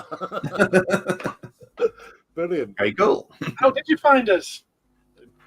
It just came up in recommended from YouTube, so clicked it. It's done. The magic of the algorithm. What you do, Cosmic Toy Man. I thought, well, there we go. Because I love my toys, and I'm part of a community as well of makers. And sci-fi is very big and stuff like that. And we've just gone through a load of us. It started with one guy. He started building Warhammer, and it spread like an infection across the community. Everyone started building Warhammer. Just let me. I got one of the starter sets, and so we're all busily learning about Warhammer now. But one of the projects I've been on with, I'll shut up in a minute. I tend to gibber. Is I've built a World War II ME-262. The first jet fighter bomber in the world, really, in active service. But I've crossed it over with the Rebel Alliance from Star Wars. So that's why I don't recognise the. Yeah, I could see it was a Rebel Alliance, but. And the other beauty about it is, and you'll like this because you're a toy man, instead of cannons in the front, I've put 4 632 nanometer lasers, which do the pew pew pew. It's all fully remote control. It's got ducted fans in the nacelles, so it will go down a runway. It won't take off because it's too heavy. There's the afterburners at the back that glow nicely when it's going along. All the flaps move and everything else. I haven't got it hooked up to the batteries right now, and I've just finished off the R2-D2 pod that's sitting in the back there, and he's got his very own laser as well. I'll show you this sometime when it's all working. It just looks the daddy. Cool. Okay, cool. So is it a static model that has moving parts and light up features on it then? It started up as a static model, and I've converted it completely to remote control by adding the motors, the lasers, and everything else. So the basic kit was about 80 quid. There's about 200 quid's worth of RC gear in there, the motors and the lasers and whatever. So yeah, and it's something I do quite often. I convert things that are plastic kits to full remote control. I mean, I'm qualified in electronics and stuff like that, so it comes easy to me. I mean, what scale is it then? That 262. That is 1:18 scale. So if I put that on big screen, hang on, let me shift over. There we go. There's my hands. So it's a fair size. It is, yeah. I mean, the wings are about 1 meter across. Wow. Obviously, the paint job, it's all hand painted. I'm just trying to take some of this tape off now so you can properly see it. And that's exactly what I wanted. As I pull the tape off, it's weathering it as it goes. So it's pulling off a bit of the red because I want it to look like it's been in battle or well worn. I mean, the paint job's not finished yet. It will look absolutely a doggies. So. Sure it's an interesting use of a 262. Maybe your next project could be a Gloucester Meteor or a de Havilland Vampire. Well, the thing is, because there isn't one of those in 1:18, because you're thinking the same as me. I've got, and I'll have to spell this out because YouTube AI goes nuts when I say it. Right? It's FOCKE Wolf. Yes. Yes. Trust me, I've been demonetized. My video was the, 3 times now. I've had monetization removed because of that. Is it the FW9 was it? 190. That's it. FW190. That's it. Yeah. They call it the Butcher Bird, and I'm going to do that in Imperial colours. Right. It'll be all chrome with black highlights and fully remote control it to be the counterpart to this. It's just unfortunate. I'm a victim of the model companies not making enough stuff in 1:18 scale that's big enough to fit proper RC gear in. But I was going to say, so you've got to have the size to put the kit into it. Yeah. And the thing is, I'm desperate to do a storyline to it because when I do the video for this, my thoughts were maybe possibly you can help me on this one. Luke Skywalker gets time warped back to 1940s England. You know, this fight has just come in the skies, and the British Secret Service want to get someone over there to steal it. He steals one. It's simple. I can do that for you right now. A long time ago. Yeah. He'd have to come forward into the future, though, because they're you're right. You're quite correct. I stand corrected. Because what's the who's the manufacturer of that kit? Then is it an Airfix or is it like a Revell or a Humbrol or? This is by Hobby Boss. It started out as, and Cosmic Toy Man will know this company. Oh my God, they built these as a toy, as an actual toy to sell, complete. But then they decided, we can make more money out of the modelling community by leaving it on its sprues and selling it like that. Right. As a DIY, yeah. But cheap and cheerful Chinese stuff, you know. I mean, a lot of people complain about the Chinese and the stuff they do. I've got no complaints at all. If it's good enough quality, then you're going to get compliments from me. If it's shoddy, then I'll tell people on my streams, you know. So. But that's it. I wish all toys were made in the UK, but UK manufacturing just sucks. It's just so expensive now. It's like Airfix brought their new tool stuff back to the UK a couple of years ago and started doing it here. But they've already found out it's just too expensive, and they've shifted it back to India again. It doesn't help as well because of the laws that we've got, such as the soft vinyl. Safubi kind of things. It's probably why we don't have a doll maker in the country anymore either. It's because when you take these vinyl things out of the mold, you have to quickly dip them into some chemicals. Those chemicals are illegal now in this country. Oh, wow. They were perfectly fine for however many decades that we were making dolls here at Palitoy. But now we are no longer governed by European Union laws on such things. So perhaps you could ask somebody to repeal that particular law. Might not be governed by Is that a good thing, though? Is that a good thing, though? Let's poison all our people and get rid of all the laws. But I'm massively into Star Wars. I've got loads of Star Wars stuff on my shelves. You know, all the usual stuff: X-wings, TIE fighters, Millennium Falcon. I'll drag them out at some point on one of your streams if I'm allowed back. Great to meet you. It really is. We have been considering some small examples of such beasts earlier on. Yes, That's my childhood twin pod. Mate, I'm just having a quick scan through your YouTube channel, sir. It's obviously I can't watch it, but what were your thoughts on the 124th Spitfire? The 124th Spitfire, it was really good, apart from it came with a scratch canopy. All right. Which I thought was ridiculous. You know, they're just trying to get in everyone's good books. Sent out, wouldn't you? Oh no! I as soon as I put that video out, Airfix fell over themselves to send me a new canopy, which was pretty good. But the thing is, they sent me 2 canopies, and both of them were scratched as well.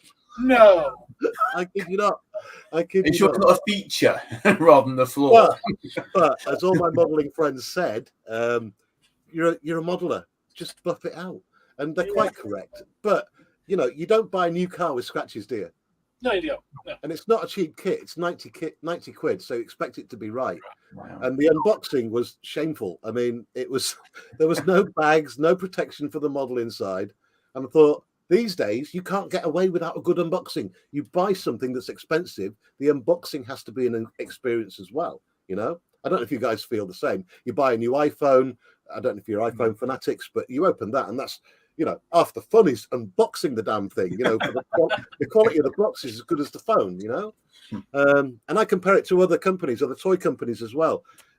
If something's coming from a different country, it has to have protection. It has to be properly packaged, and that was my only complaint with them. It was just not packaged properly, and that's hence where the scratches came from on the cockpit.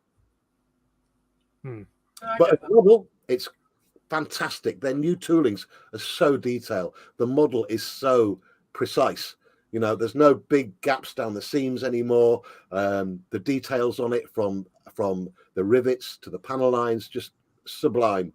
It is easily up there with your Tamayas and your big companies now. So yeah. Well See, I've never built in that scale. Whenever I've done Airfix kits and things like that, it's always been in 172 scale. I've done. But I've just noticed here as well. You've got a couple of videos on one of my favourites as well, the Mosquito. That's yeah. Do you want to see her? If it's to hand to see, then yeah, I'm always happy to look at a Mosquito because she's all ready for a final flight. Because I think that's going to take off. It shouldn't, because it's way too heavy. But I've put. I mean, there's a video on there where I put these new motors on to test them. And it was on a live stream, and everyone's screaming at me, "Weight it down! It's moving! Weight it down! It's moving!" And I'm going up the speed thing,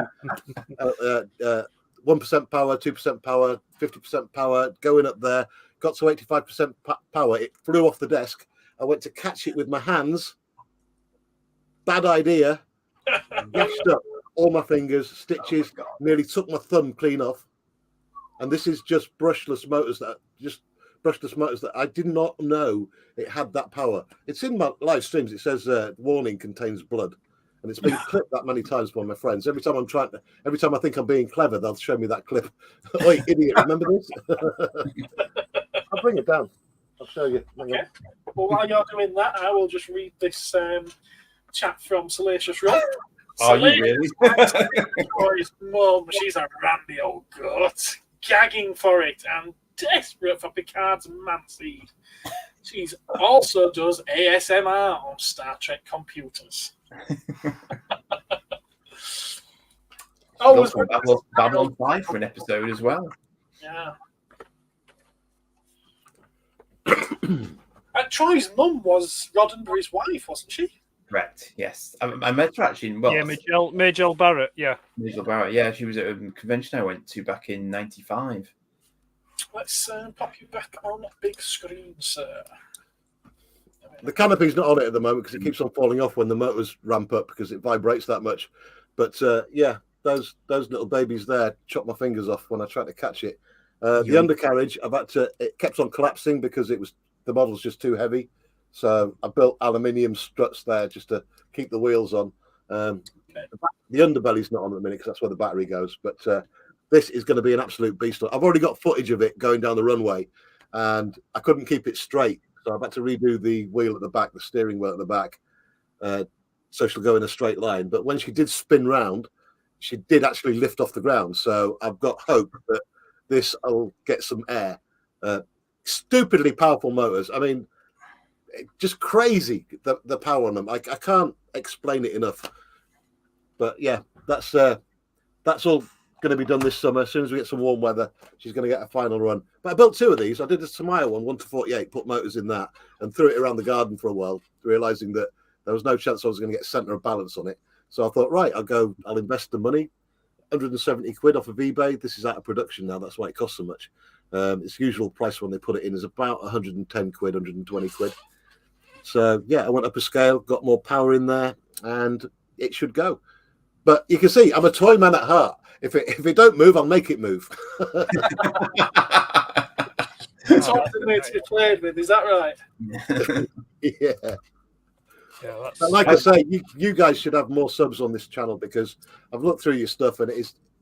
Hang on a minute, this is wrong. You do better stuff than me. You put out better content than me. And I don't know about that. Well, thank you. I mean, no, don't get me wrong. I'm only 1,200 big on mine, but it's exploded recently with the interest that's gone into the modelling world and the toy world through other channels and yours. So, right, you know, I always pay back. So on mine, in my chat, I let everyone who comes in, I give them the blue spanner so that they can promote whatever they want in the chat. Okay. And, because I'm not afraid. A lot of people are a bit scared of people saying stuff in chat. Yeah, but no, you can't get kicked off. I don't think I've got. Oh, I think I might have one moderator on tonight. Oh no, it's only handy if you've got other people coming in who've got channels that they want to promote. So you know, that's a lot of people don't like other people promoting their stuff willy nilly. I mean, I've had this problem in the past. It's fine if someone else is promoting you, but as soon as you try and do it yourself, even if you're being quite careful about it, I think the problem is it's a floodgates principle that tends to apply, and they just think any silly beggar will come in and do it if you start allowing a free hand, you know. So it's a tricky one. In my defense, everyone who gets a blue spanner is vetted beforehand. I have a look at the channel, so it's not just anyone who comes in gets a blue spanner. They have to be a part of the community, or at least doing something to help people, you know, because that's what it's about. It's a community at the end of the day, and I love it. Sorry, I'm just going to go back to the Mosquito again, because it's just like I've got love hearts in my eyes. I know. So when you do these kits, then do you do them period accurate then? Because I noticed you've got the D-Day stripes on there. So do you have the registry and the camo application? Do you try and keep them period accurate, or do you just do them as you see fit? I absolutely try and keep them period accurate. Well, that's the way I started. The ME262, all rules are off with that one, because I just thought it would look great like that. But this one will be part of the Polish squadron that was actually over that. I forget the number of the squadron now, but there was a Polish squadron that was absolutely devastating during World War II that flew Mosquitoes. They had the highest kill rate in the Mosquito. They had the highest kill rate in the Spitfire. They had the highest kill rate in the Hurricane. And I know Polish people, because I work in a hotel. And I talk to people from all over the world all the time. And I got talking to this old Polish guy who said to me, I won't try and do the accent. He said, you know, England was the island of last hope. That's what we called it, the island of last hope for the Polish people. And so many of their troops evacuated over here, and their pilots and that, to help us during the Battle of Britain. And throughout the war, not enough respect went that way. And so this was going to be my little homage to those guys. They did incredible bravery. They had such there was a lot of pilots killed in Mosquitoes because they thought, because they could pilot other aircraft, they could pilot the Mosquito, and the Mosquito performed and flew completely different to any other fighter and fighter bomber of the period. And if I recall my history correctly, I believe Guy Gibson from the Dambusters fame, he was killed flying a Mosquito. I didn't know that. Yeah, if I remember, if I'm right, I mean, someone might prove me wrong, but I'm pretty sure, if I remember history correct, that's how he was killed, because he was flying a Mosquito, and he'd not logged enough hours in the Mosquito to be able to, because apparently the flying characteristics, because of its construction, because it was built out of wood and not metal. You know, it was just completely balanced differently, so it performed and flew differently, and it was a lot faster as well than other. Crazy fast. It was the fastest aircraft of the whole of World War II until 1945, 45 when the Me-262 came out. And what people don't realise is that most of these were lost on takeoff and on landing, simply because, like you say, made of wood, the undercarriage would collapse. In a dogfight, if you're not used to the if you're not used to the Mosquito, 9 times out of 10, they wouldn't even bother engaging in a dogfight. They'd just outrun them. Yeah. No, and I remember there was I forgot the name of the mission now. There was a mission that the Mosquito squadron did, and it was a low-level raid on a prison camp. Yep. And it was to get the French resistance members to escape, but unfortunately went catastrophically wrong, and they ended up killing them as they bombed it to allow them escape. But still more escaped than got killed. So yes, yeah, that was a good thing. But I think I also had it had a little brother as well called the Hornet, which was a single seat. Yep. Sorry, I'm going off. I'm just worried now. It's changed the tack of your show. So I'll bring it back slightly, because I was at YouTube threw something at me, which was if you can imagine the original Battle of the Planets cartoon and the big ship, the big hero ship in that, somebody set out to see if they could make that fly. So they did a sort of polystyrene version of it, whacked, these electric sort of brushless motors, I guess, on it, and ran it down a runway. And they did actually manage to get it up in the air briefly for a little while, but they did that. They used polystyrene models to try and get, I think we were saying this before, the center of balance and stuff, just to see if it might, because obviously completely fictional. But they actually did it because they could get the motors for it and stuff that would just kind of hurl it down the runway. But they were able to make it sort of pull up and at least look as if it could. So, but it's fascinating what you can do with that sort of power. I guess these modern motors are just. One of my friends said these days, and you can make a brick fly as long as you give it enough power. And with the modern motors we're getting these days, the brushless and stuff like that, and the ducted fans, it's just mental. It is mental. I mean, I don't know if you've heard of an aircraft called the Fairy Gannet, right? Old aircraft. Yes. And but it's got it's one of the first aircraft with contra-rotating propeller on the front. Yeah, counter prop as well. Yeah, one spindle, one goes one way, one goes the other. Yeah. They've even got a brushless motor that will do that now for models and for drones and things like that. So it's just bewildering what's coming on now.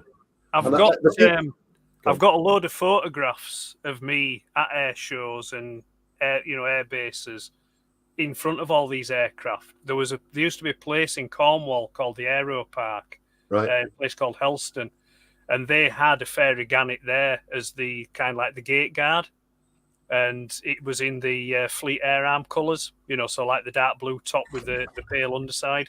You're going to make me show you something again here. Hang on.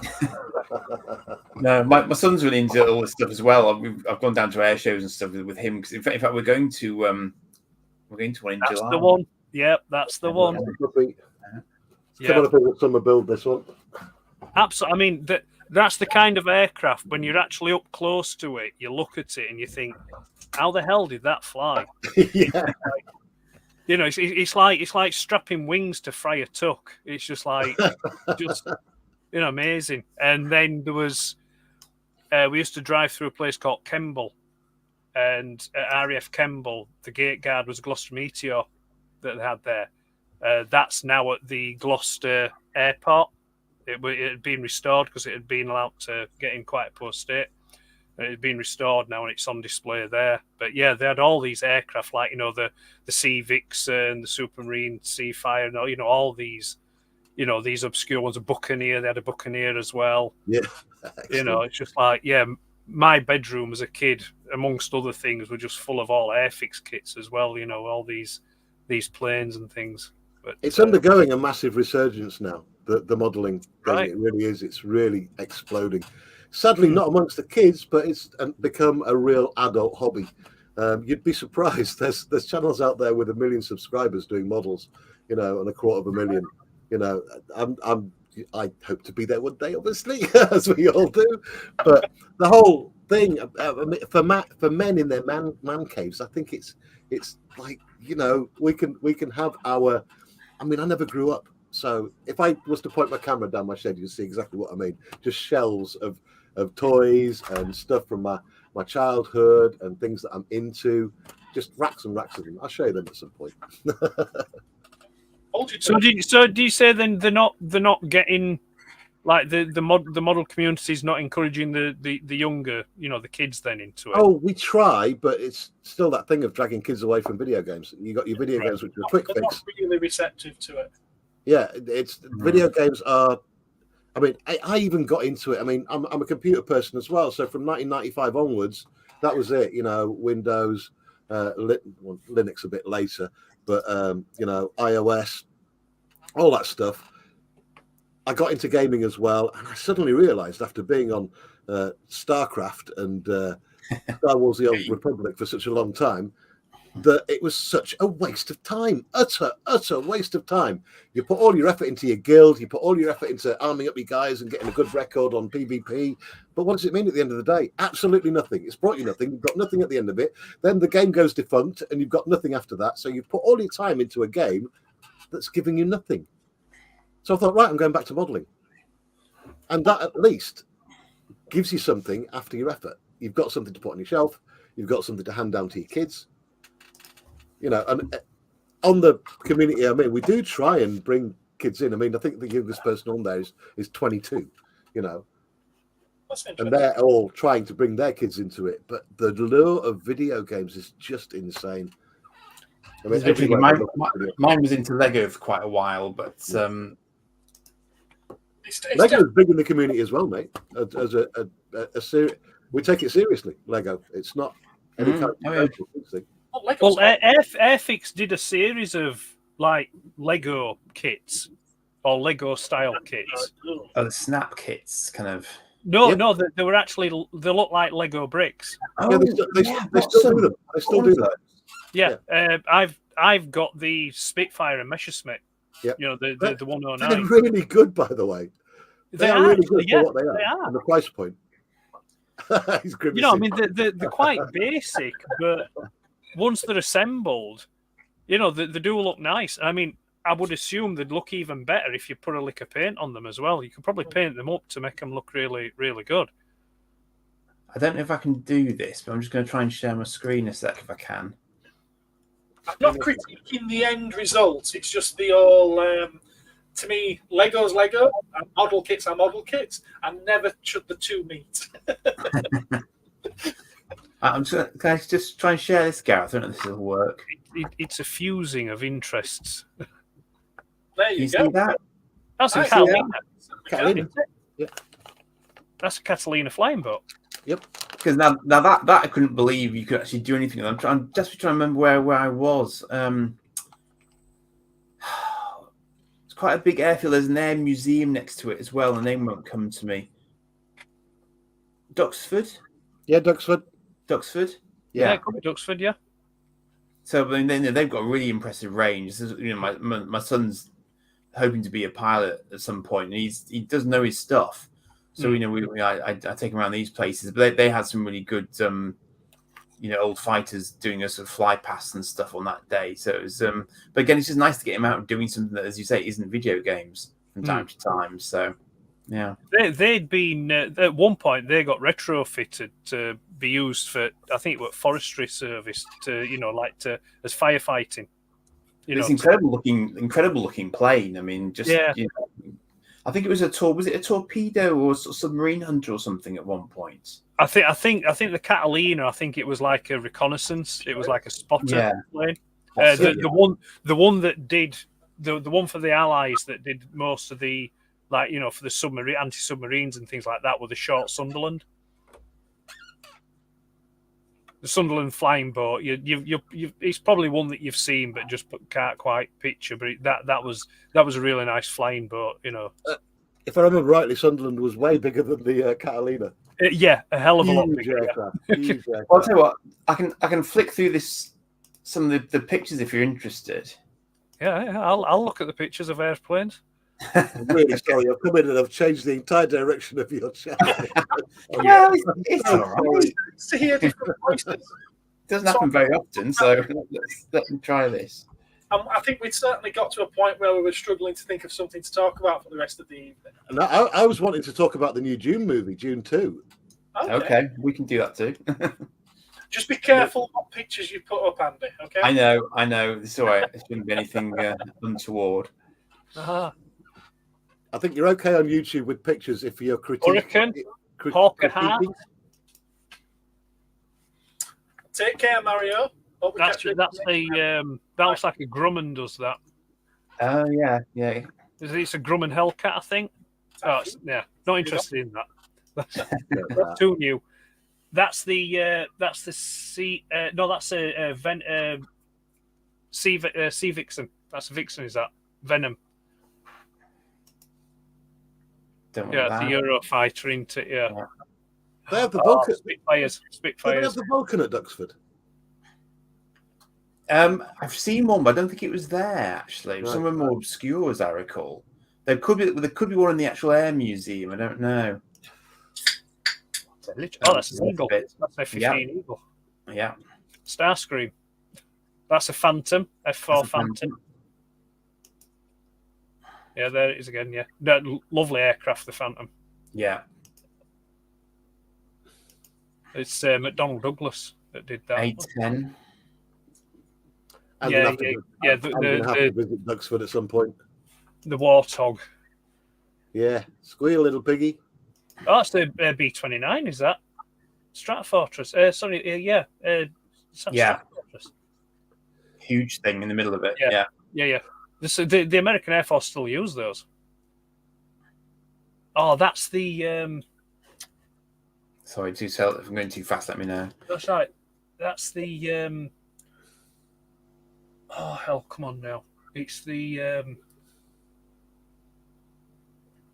No, it's gone. It's gone. Maybe if I saw a better angle of it.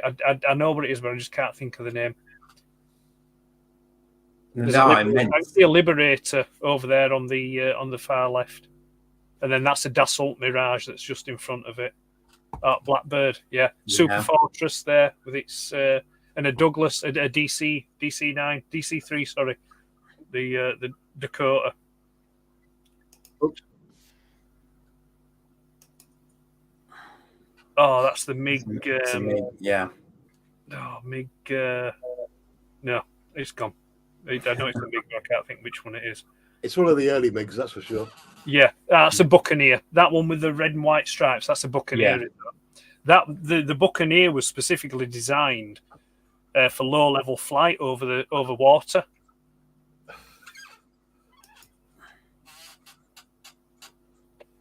No idea what that is. Not it's Dan Air. The Russian aircraft, that one. My name's Terry, by the way. Hi, Terry. I was going to ask. Yeah. That looks like the... Oh, no, it's not. No. It's very similar to, but it's not. Those are those two. I think those two are de Havilland aircraft, but the tail sections look very similar to the Nimrod or the de Havilland Comet, as it would have been known then. Yeah, I think those are both passenger ones. Those they've been converted, but they've got the props where the Comet was the first jet airliner. Oh yes, yeah. How recently have you found us then, Terry? Sorry? How recently have you found us? Tonight. So do you actually know who we are? Sorry? Do you know our names? No. I'm Gareth. Nice to meet you, Gareth. Andy, nice to meet you. I'm Ed. Nice to meet you, Ed. It'll take a while to sink in because I'm 60 and my brain doesn't work as well as it used to, but it will sink in. Yeah, there we go. That's one of the V bombers. Is that? They were repurposed. There it is. TSR, the Great Experiment. That when that jet fighter. No, that's Excelsior, mate. Sorry. No, it wasn't Great Experiment. When that jet fighter were first designed and tested, it was more advanced than anything in the world. The biggest waste of British taxpayers' money in the history It of was, mankind. How But it many was- billions down the plug hole? but it was such a phenomenal aircraft. Yeah, but yeah. it was just they just scrapped it, absolutely scrapped it. Yeah, Concorde. Good. There's a comet just underneath it. BOAC. BOAC. Oh, yeah. Labeling. Rolls-Royce Olympus engines on that. Same as what's in that Vulcan there. Just behind the Vulcan, Andy. That's a Sunderland. That flying boat to Okay. right. Oh yes, yeah. Cool. And then above it to right, you've got a Canberra, British Electric Canberra. Have you been to this place before? Because it sounds like you should. I'm just geeking out. Yeah, there she is, Sunderland. Lovely aircraft. I was going to say, Airfix have just re-released their vintage classic of the Vulcan in the 72, and it's actually as big as this 124. Mosquito. Oh, look at that! We're back on track. We're back on track. There you go. They've got a bender as well. We've got Lionel as well. This was just on the way in. This is me queuing to get into this place. Look at that. Yeah, well, I didn't know this was here. This was me going to National Sci-Fi and Film Museum. There's a bloody shop full of retro stuff outside. Is this the one in Sheffield? This is one in Watford, I think. Oh, or right. somewhere like that. I'm sorry, but that picture is bordering on pornography. It really is. Oh, looky that. Next Christ, Yeah, it's a big one as well, that one. I think it might... I'm not sure if it was studio scale or... There's a couple of guys in the community that are building studio scale ones of those, all lit up, all full sound board and everything. Just stunning builds. It's Ludo. Yeah, it's Ludo. They had a lot of stuff in there, so you'd like it. I'll stop there because I don't know what else is on the images beyond that point. Well, that was just lucky anyway, I suppose, getting that far. But there you go. Oh, excellent. I mean, there's come summer. There's quite a few shows I'm going to be going to this year, purely for there's a Doctor Who bit. I've just found myself fiddling with a TARDIS console, an old school What one. did the TARDIS console think of that? I enjoyed it very much. Yes. Well, if you'll excuse me, I'm going to go now, gentlemen. I need to go, but It's all those aeroplanes. He's got to go and. I've got to go and sit down and compose myself again. No, those really good photographs with them, Andy. Thank you for sharing. Brilliant. You're welcome. I've just found a whole shed load of more as well because my Leicester Vintage Toy Store picks are on that section as well. But in the interest of not advertising the competition, I won't show you those. Aircraft and things like that were just they were a really, really big part of my childhood. I'm glad you enjoyed those. But that was a nice trip down memory lane. But real nice meeting you, Terry. And you, Ed. I've got to tell you as well. I tend to. There's a refit going on at the hotel that I work on at the moment, so I'm up at 5 a.m. and I'm finishing kind of 8 o'clock in the evening ish. But I used to do streams from 6 p.m. weekdays, Monday, Tuesday, Wednesday, Thursday, Friday, and then pop-ups on a Saturday and a Sunday. And the only regular one I've got at the moment is the Friday one still, because I insist on going home and getting my tea by 4:30 and then cranking up the stream at 6. But it's a long stream. We go from 6 till about midnight. You guys are absolutely welcome, I've got to tell you. And hey, let's blow your channel up, or get it. You're more than welcome to.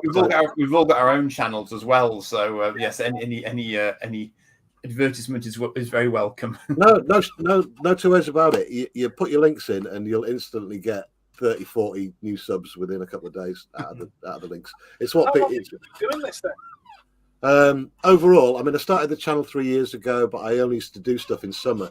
So basically, in about a year's worth of doing content, we're at the 1,200 last time I looked subs. I've already got the 4,000 hours, whatever it is. So fully monetized. I'm just learning the ropes at the moment, how to behave with YouTube's AI, because if it spots you for anything wrong, the AI has the decision and it can demonetize your vids. And to just give you an impression of how worth, because sometimes we get a bit down on ourselves. I know I did, that, you know, trying to get that 500 subs or trying to get the 1,000 subs and the hours in. But once you figure out that if you do regular content all the time, if you put something out every day, it naturally grows. Even if it's a 1 minute short. I mean, the shorts have done it for me. Just recently, this is silly, right? I know, and I shouldn't be doing it, but I made friends with a robin, believe it or not. This is going to sound nuts. At work, I go on my break, and there's a little robin sits in a bush, right? And I started giving it bits off my pasty. And he'd come down, nibble on the pasty, and he got really close. And then there was one day he just flew up and landed on my lap, right? It's on my channel. You can see it. I would no word of a lie. I haven't forced this. And I thought, I'm going to film this, right? Because it's cute. And he's awesome. I called him Mr. Pete, right? And would you believe it? First video I put up, 2,500 views. I thought, hang on a minute. Hang on a minute. I'm onto something here. And every time I post one, it's like I get a couple of subs out of it, so it's not too bad. But realistically, for my mental health at work, when you're under stress and all that stuff, and you go for your break, and your little mate comes along and he's eating from my hand now, so it's just awesome. And you know, I can't wait for spring when they start nesting. He might even bring his kids round. Almost certainly. No, they're not. Right, anyway, I'm away, so take care, everyone. All the best. We'll catch you soon. Thank you, Ed. Great to meet you, mate. See you later. Bye. Oh, well, that's certainly very interesting. I once rescued one from inside a hotel, actually, of all places, because it had flown in. Yeah. And in a small little coincidence, my dad is actually, he was a bird ringer. Right. So I knew the ringer's grip, just to safely grab a bird without damaging it. So I think the robin kind of knew that I wasn't after it, you know, so it just sort of stayed still long enough for me to be able to get the ringer's grip on it, and I just popped him outside and away he went. So you know, they are very, very used to being around humans. They're not, you know, because they know they're incredible predators. You know, they're smart. Yeah. I mean, I've even seen him bullying birds 4 times his size. That, like, there's a thrush that tries to come around and nick his wormies, because I've started giving him mealworms now, because the pasty I was giving him was apparently bad for him. You're not supposed to give wild birds pasties or bread. So this thrush got into his idea that he'll try and bully the robin off, but not a chance. And then I read up a little bit about robins, and they apparently fight other robins to the death if they go into their territory. They're incredibly territorial birds. Yeah. If you get one, that's it. That is your robin, because he won't let anyone else. No, not going to happen, basically. So yeah, fascinating little birds. Yeah. Anyway, you guys, are you into the Dune mythology and all that kind of stuff at all? Yes. My dad was a very. I saw the original film donkeys years ago, and I've seen the new film, but I'm not. I can't say I'm massively into it. I can't read. If I try reading, I fall asleep. I keep meaning to try the audio books, but I haven't got around to them yet. I have read the original trilogy and the original follow-up trilogy. I haven't read the newer. Is it the Butlerian Doodah? I'm not going to say it in case YouTube doesn't like it, but you know, Holy War. Let's put it that way. So I haven't read those books, but I know of them. So I've got a reasonable grasp of the mythos, you know, around and about it. So yeah. I mean, the original back in the day on the Amiga. The original movie. Well, that was my. If I ever want to geek out late at night or something to watch late night, as well as Prometheus, which I still think is a genius movie, no matter what anyone says. When it came out, it got an absolute panning, but that's another one of my go-tos if I want to geek out. But yeah, the original Dune movie, even though it had Sting in it, and there was a few ropey bits and some incredibly bad acting and some poor script choices. Well, you know, it's just a go-to movie. And then when they brought the new one out, it blew me away. I thought, what a great job they've done, really. Yeah. From the effects, the acting was great. The lead character, his name escapes me now, but he was in that Henry V movie that I thought was really good as well. The King. Chalamet. Chalamet, yeah, very good, Chalamet. I thought he was just brilliant in that role. And now my friends are all trying to get me to go see Dune 2 at the cinema when it comes out, and I'm really looking forward to it. I'm hoping it's going to be a massive surprise to me. I hope they haven't drifted too much away from the books, because they got it pretty bang on with the new one. Yeah, as far as the books go, there was a few bits in there that they had to change. I'm guessing because of today's politics and what things you can get away with and say now. Kind of like Tolkien, really, what they did with Tolkien. The movies were adjusted for today's era, and there's no getting away from it. You have to be politically correct these days, or it just won't happen. And that's in all walks. Were there any political changes in the Lord of the Rings trilogy? I know there were certain deviations from the books, but it was more to make it work as a film rather than to change any politics. It's often the way, yeah. Did you ever see the Dune? I want to call it a mini series. I'm not sure it was that mini. That Sci-Fi channel did. Yes. There was a series made in the States that was absolutely abysmal. I remember trying to watch it. It might be that one. I think I got through the first episode, and I just it was just too. How can I describe it? TV Hollywood. I mean, it's just a distant memory in my mind. I don't know how many there have been in the end. Children of Dune, yeah, it was that sort of 3. I think it was a mini series of 3. It's in my mind. I remember it, but I got through the first episode and that was it. I couldn't handle it. I can't remember if it was the script or the acting or what that put me off it. But like you say, it was quite an early James McAvoy appearance that as well. But I always thought he was quite good in it. I think even he was one of the linchpins of it, really. I think in many respects. I think had it not been for him, 2003. 2003. Hello, Mark. I thought you were joining us for a minute then. You're all right. James McAvoy. You've got that name in my head now. Professor Xavier, the younger version. Yes. Right. The current younger version. I was thinking of someone else from Stargate Atlantis. There was an offshoot of that where they had one of the Atlantean ships flying into nowhere. Stargate Universe. Destiny. The Stargate Universe. Yeah. And then the other Scottish accent from. I know who you're thinking Robert of. Carlyle. Robert Carlyle. I thought that was brilliant. I don't know why that series ended. I thought it was really good. It ended because it was brilliant.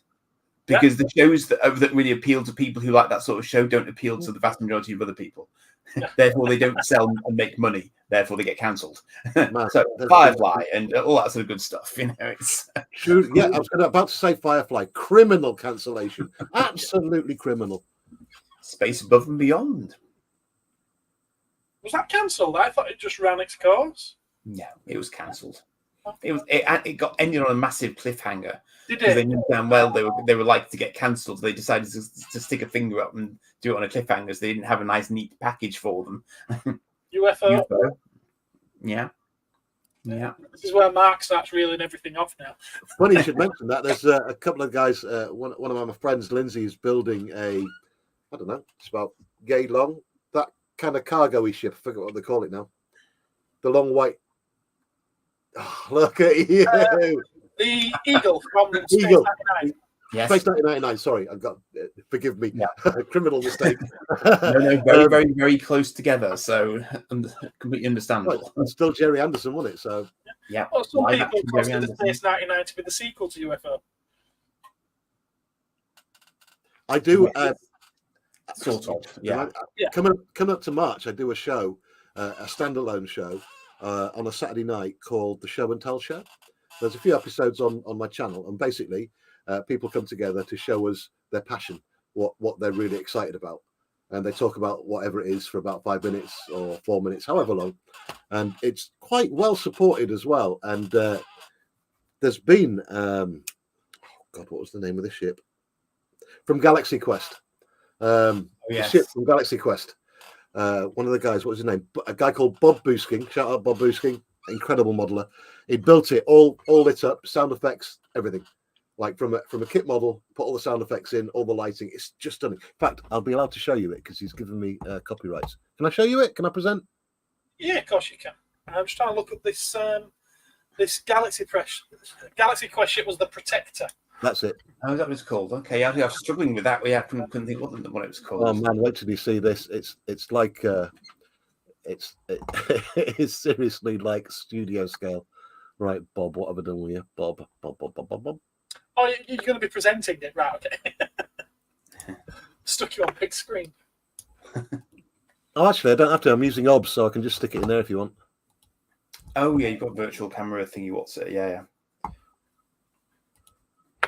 Oh, right. Okay. Oh yeah, cool. Look at that. You'd think that was in the movie. You would. Yeah, You really would. Fair dues. So basically what he did was he got the kit of the Excelsior and then he ripped apart a load of other kids' toys, got all the lights out of them, put it in that, got a soundboard out of something else, and it's just absolutely sublime. Incredible. So shout out Bob Boosking if you ever see this. Did it have a physical model or was it a CGI ship in the actual film? Do you know, I don't know, but I've got a feeling that it was a studio model. Because let's think about the year of release. What was it? 2010, 2013? Mark, you have to say that in the right accent. Like, never give in, never surrender. Genius. Quest was without a doubt the best Star Trek movie ever. Yes. I do. I'm quite partial to that film. I like it. It's a good one. Tim Tooltime Taylor, yes. And Sigourney Weaver, of course. Yeah. Wow, it was that early, 1999 for Galaxy Quest. Was it that early? Gosh, yeah. Yeah, so I'm guessing there would have been same year as the Phantom Menace, Wow. Matrix, and the X-Men. God. Wow. Was the Matrix not before then? No, so it wasn't actually, was it? No. That was I'm in fairly sure Sheffield, it's I think. 99. Yeah. 99? Yeah. Oh wow! That makes Thank you sense, for the shout out. Yeah, he has a spanner. he's usually the fourth member of our council, but he couldn't make it today.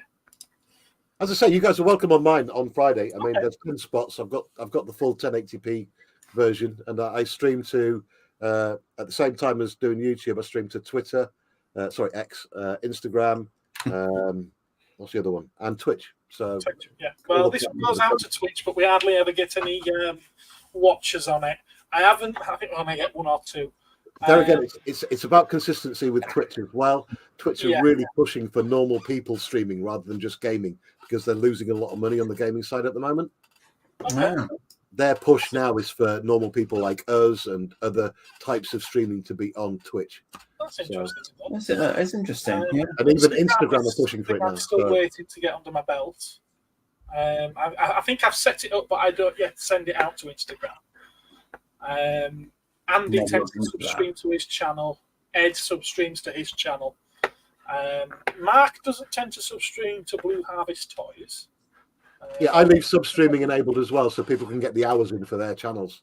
Yeah, because it all works. I mean, the guys who substream mine, when I do a normal one, they'll get within a week about 400 views on each one for their channel. So it especially the show and tell show when that starts back up in March.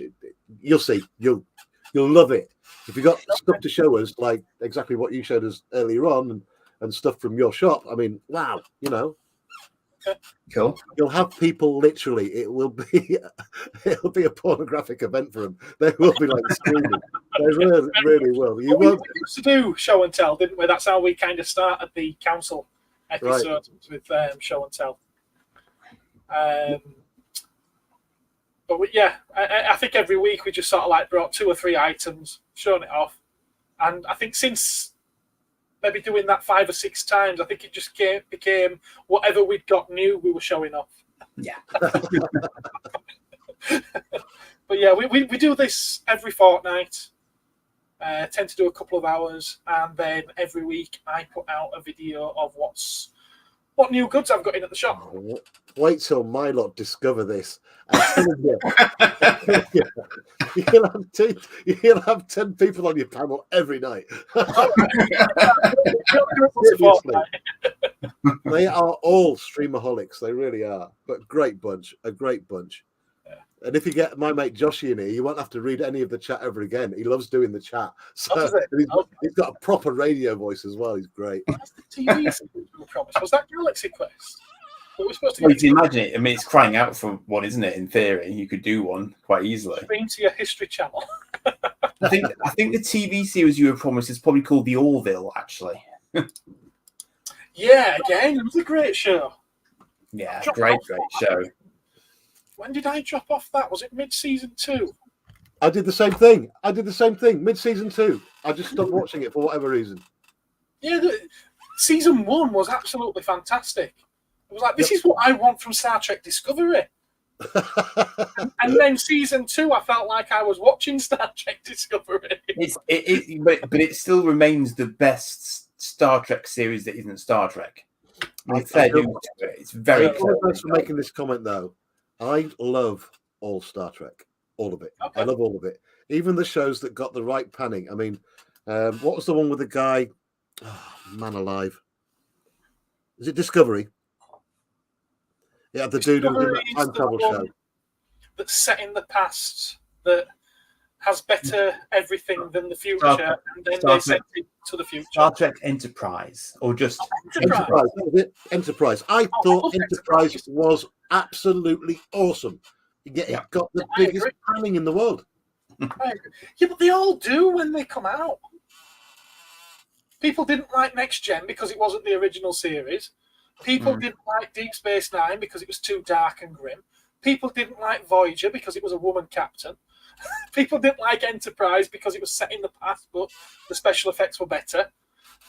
You know what I think happens is some of the big streamers out there who give commentary on sci-fi and all things geek, they will slag something off just to get the attention to their channel because they know Star Wars fans or Star Trek fans are going to hit it up and leave loads of comments saying you're wrong, you're wrong, you're wrong. And as we all know, the YouTube algorithm works on the amount of comments. Ta-da! It's wrong. Mark has just said exactly what we said earlier. Yeah. Next Generation didn't get going until season 3. You're late to this party, Mark. But I agree entirely with the Strange New Worlds comment, though, because it is bloody brilliant. The only thing I keep hearing about that is that it's nostalgia bait.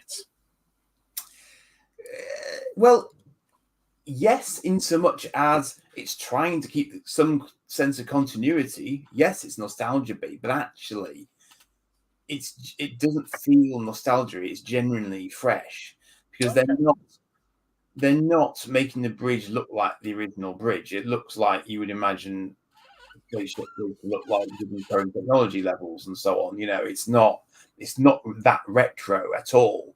But yes, they inevitably there are nods of the head because they're trying to. It's got to call itself Star Trek, and they're flying around in the USS Enterprise. I mean, you know, it is what it is. I think that it helps that the actor playing Pike has something about him. He's got a bit of character about him. I think he's a good actor. Yeah, he's a good actor.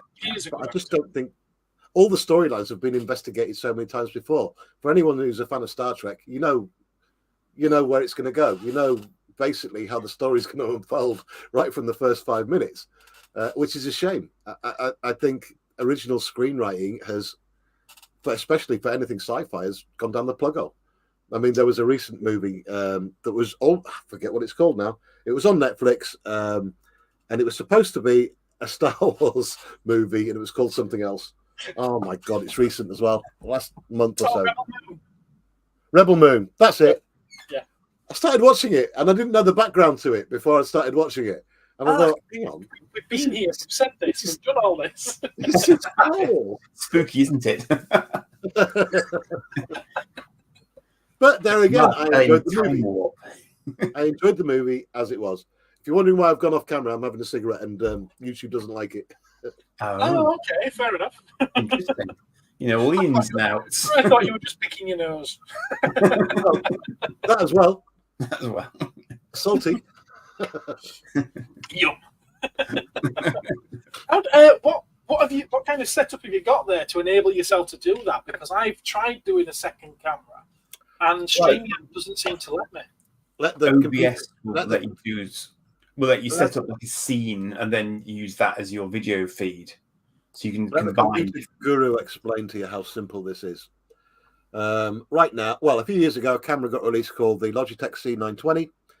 They used to be over 100 quid. Now you can pick them up for about 49 quid, which is a bargain in my book, because once you get the app that goes with it, the Logic app, you can zoom in, you can zoom out, you can put it on autofocus, you can manual focus, you can do all sorts of bits and pieces. And when you use Logic app with OBS, you've got all the options there for doing whatever you want camera-wise. Logic app automatically picks up your cameras, so you've got no problem with crossing over to whatever bandwidth one of them's using. Because what you're really up against when you're putting cameras on, if you're using USB, there's only a certain amount of bandwidth for the camera. Mm-hmm. And if you're streaming in 1080p, it takes it all. So what I've done, I bought a cheap and cheerful USB 3.0 adapter for the PC, and that has its own bandwidth.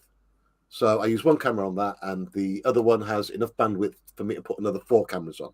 So usually if you're using a laptop or something like that, one camera at 1080p will take up all of your bandwidth. You plug another one in, you're asking for confusion. Right, okay. No, it's more the StreamYard element of it. I can only get one camera on mine. Obviously, no, I don't use the StreamYard for doing 2 cameras. I use OBS, and you can have there's a program called OBS. It's free. It's free, and you can have as many cameras as you want on it. The only limiting factor is the PC that you use. Can it handle all those cameras? Right, okay, fair enough. I don't think I'd have a problem with that. I recently bought myself a new Apple Studio, what do you call it? Mac Mini in the studio display. So yeah, I think I'm good with that. Yeah, the only reason why I'm paying for the StreamYard service, I think it's about 40 quid a month, is because it'll let you stream everybody in 1080p. Yeah. And I think a lot of people watch this late at night when they're lying in bed. They put it onto stream it to the TV, and if you've got a nice big 50-inch TV, you don't want it 720. You want it in 1080p, good quality.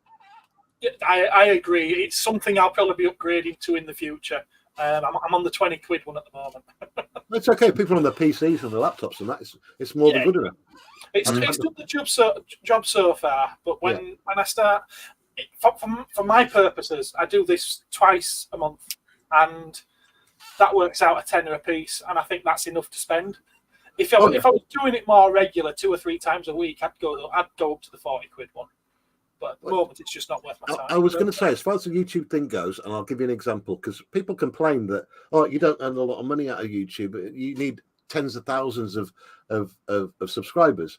Since I've been monetized, only about a month and a half now, I've been monetized, and in that time, I've earned from YouTube, from advertising and 2 memberships, I've earned £37.99.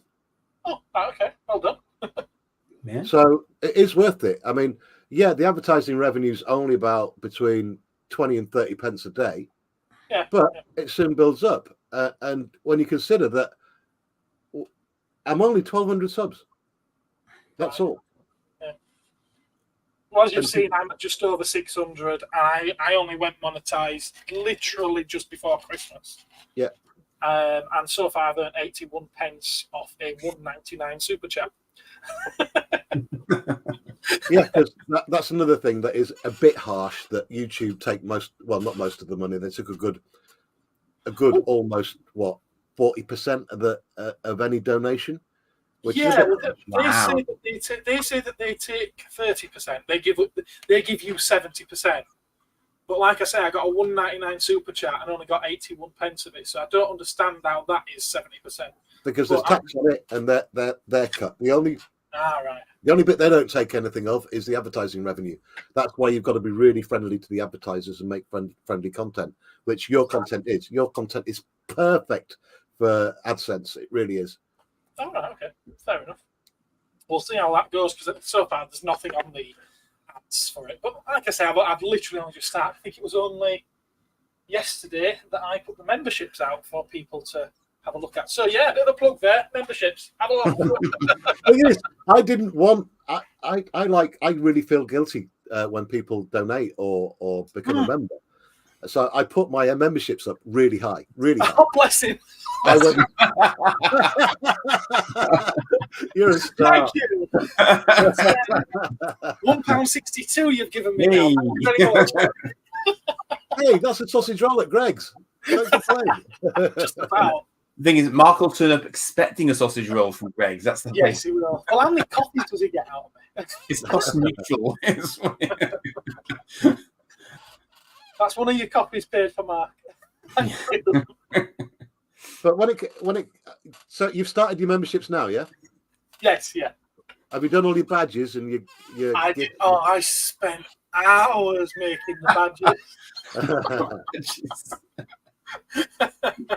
I thought I was being really, really clever. So the badges, as you know, you start off with one, then after you've been a member for so many months, you get another, and it goes up and up and up the longer you stay a member. So I thought, right, okay, we'll do it with rare toys. So the thing is, I spent hours making these images so that the longer you are a member, the rarer the toy is your badge. Right. But it's so small, you can't tell what it is. Yep, absolutely ridiculous. But the bonus to that is if you do the GIFs, the special GIFs that only members can use, like the animated GIFs, they do come out quite big. I mean, I made a mistake of doing them small at first, and I made them quite big. And I'll throw it out there. I'm pretty good on Photoshop. I'm pretty good on Premiere and all that kind of stuff. So if ever you need them doing in the future, any new ones, just give me a shout, and I'm more than happy to pile in there. Oh, okay, thank you. I'll bear that in mind. That's for anyone who hangs about. Obviously, if my channel explodes, it's going to get too much for me. So, be careful what you wish for. Yes. No, but I do throw that out there to everyone in the community. You know, everyone who's got a channel, anything to help out the community we've got, and I mean this genuinely. Let me go to camera so I can look genuine. Genuine. I mean it genuinely. It's a great community. We encourage people to get into the hobbies that we've got, and the more people that get into it, the cheaper the toys get, the cheaper the models get. In theory. Well, apart from the rare stuff. Yeah, in theory. I wanted to say earlier that the future for like modern kids or adults with tiny minds, sorry, child minds, the motorization and the use of electronics and animatronics in them, that's got to be the future, because I saw something a couple of weeks ago that just blew me away. And you know where I'm going? The new Transformer stuff that's coming out. All right. Optimus Prime and his wagon, where Optimus Prime activate, and he talks to you, and then he turns into Optimus Prime. Oh, holy cow! I literally thought it was 3D graphics or something like CGI, but no, it's real. Wow! I can get them. How much are they, by the way? I think they're about £1,500. Okay, my channel's gonna have to be a bit bigger first. There's him, and there's Bumblebee. Grimlock. Grimlock. I don't think there's a Bumblebee. Yeah, you're right. It was that Locky one. Yeah. Grimlock. Yeah. Man, if you haven't seen the video of this, because they almost got me with Grimlock. It's just wow. Oh my word, he's going all out. Wow, look at that. Congratulations. He wanted to be the first. He wanted to pop my cherry. Right, careful what you say about adult content now. Yeah, I will pick that up. Thank you. Thank you Mike's very there much. Hello, Mike. How are you doing, sir? May you get many more, mate. Now, he says good morning because he's from Australia. So, good morning, Mike. This is where we get international. Yeah. Again. And now they're saying hello to each other. I'll leave them to chat in the chat. That's what it's there for. You got a Dalek. What Dalek did you get? Oh, yes. Dalek's your first badge. Have you noticed what Dalek it is, though? Yes, yes, identified Dalek. Well, he should know. He should know which version of the Dalek it is. Oh, the Aussies are great. We've got a bit of an Aussie contingent over on my place as well, and they're just mint. Sense of humour is just diabolical. It's 10:45 here at night. 13-hour difference. Yeah. Gosh. Well, this has certainly been a very. He's back to his cigarette. Yeah. Yeah, this has certainly been a very interesting episode of the Cosmic Council. It's not a pally toy, is it? It's not a pally toy. I'm fairly sure it's a Mark's one. Oh, I'm questioning myself now. Oh dear. If you find it, by the way, if you find that channel, you are allowed to play other people's content, like present it, if you're giving a critique, right? Yes. Yeah. You can't get in trouble for that. So if you wanted to show that Transformer now, you're allowed to. Oh, right, okay. Yeah. If they're trying to figure out what it's about. I just want to check what this badge is. I can't even check now. But then again, see, the interesting thing about those automated transformers is that kids don't have to figure out how to transform them, don't have to physically interact with them. All they have to do is punch buttons on a phone to make them do stuff, which again is interesting in terms of how kids learn stuff growing up, not playing with toys but playing with screens. Yeah, I mean it's one might argue in many ways, in that I would imagine that Transformer, the Optimus Prime, is incredibly fragile.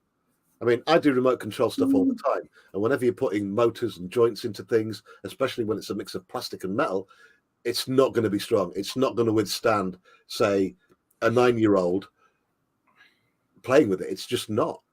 It's not. I think it rather depends on the market it's being aimed at. I suspect that's for adult toy users rather than children, really. Because £1,500, you're right. Well, yeah, and it's also the style of the Optimus Prime is not like a modern Optimus Prime. It's an old school Optimus Prime.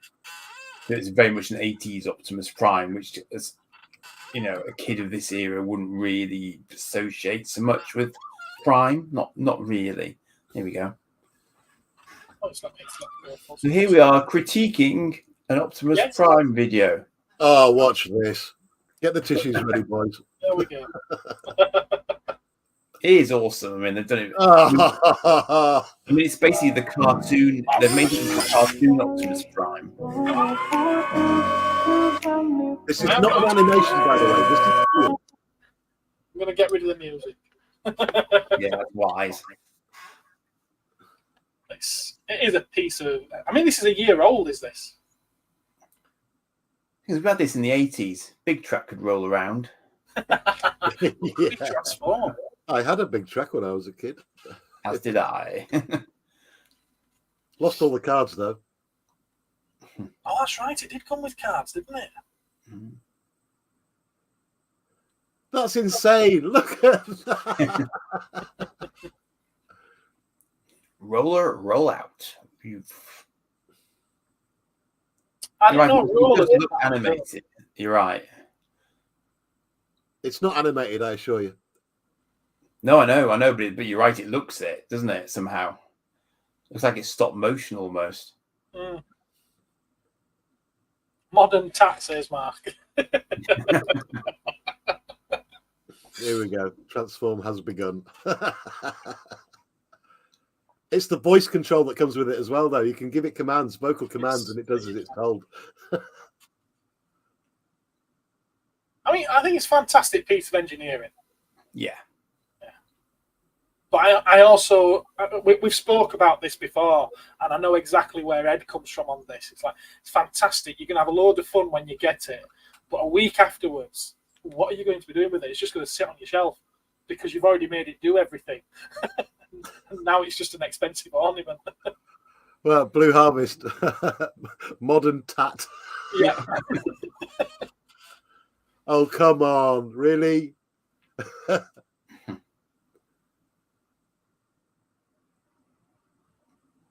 That's very cartoon appropriate. That's like it was in the G1 episodes. Buster, or his dad, possibly. Look at that. That's just mental. It's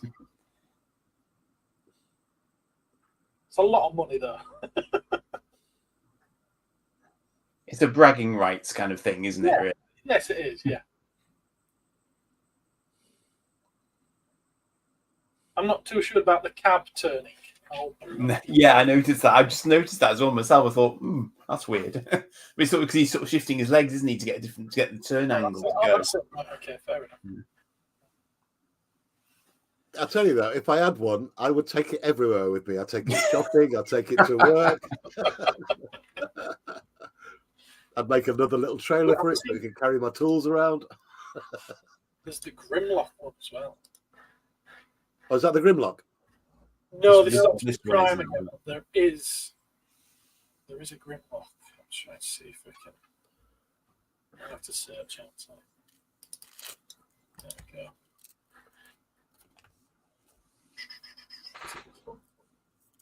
That's the one.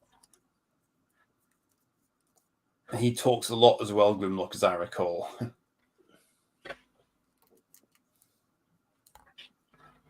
Apparently, Hasbro was going to send Mark one of them. It's interesting. Look at that. What is this voodoo?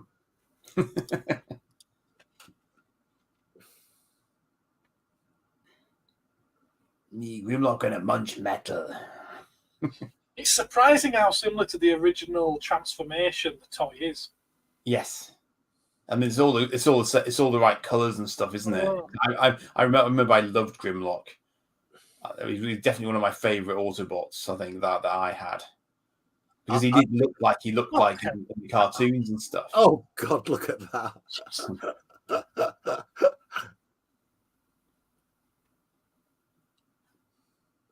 Thing is, I think if you're charging the like £1,500, £2,000 mark for something like that, it has to be all singing, all dancing. It does, yeah.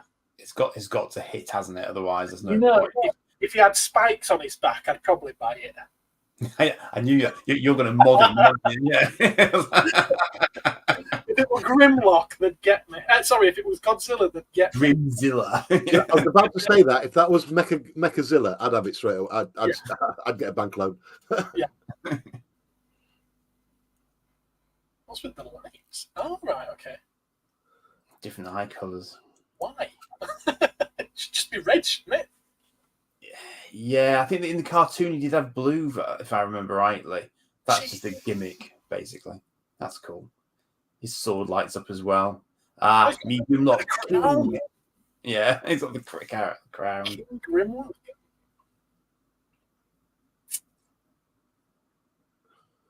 That is crazy. Flagship collector's edition.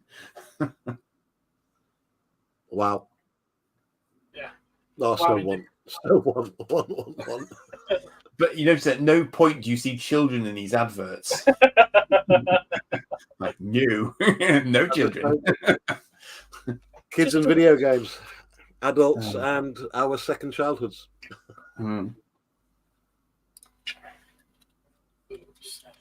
See whether or not. Yeah. Oh, there is a Bumblebee coming as well, actually. Yes. I was going to say, we're going to make so much money with the Bumblebee. I think apart from Bumblebee from the cartoon, right? It doesn't look like the film. I think if they did a film one, it probably would go mental. But yeah, I don't think there's a Buzz Lightyear. The same company's done a Buzz Lightyear. Well, the thing is, you could put that into anything, couldn't you? Let's face it. Anything that looks vaguely robotic-y, jointed, to give them enough space to do something inside it, they could do it, couldn't they? We have a ghost head in the Jesus. Right, now what would that be with VAT? Just to give you an idea, that Grimlock, I'm just checking with one of my suppliers now.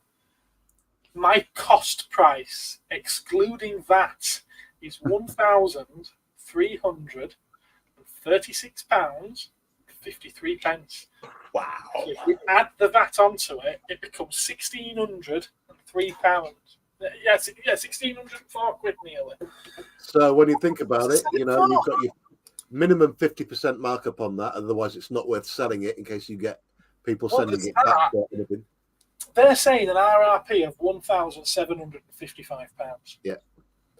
And I wouldn't do that. I would not expend that kind of expenditure to get 150 quid back on it. I think a lot of the RRPs are designed around the fact that you might get returns, and that's a costly thing. And a lot of people don't realise for retailers it is expensive when you've got something like that is high up there on the technology ratings. The amount of breakdowns and returns that they'll get just through incompetent unboxing or putting batteries in or charging. It just becomes move an arm when it shouldn't move or something. Yeah. So then the retailer has to return it, try and get a replacement. It's just nuts. Ghost Heads UK.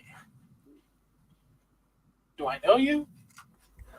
I'm guessing. Well, we were talking about the Ghostbusters doodah earlier, so maybe the AI is hard at work. Yes, we did mention it, didn't we? Suitably spooky, yes.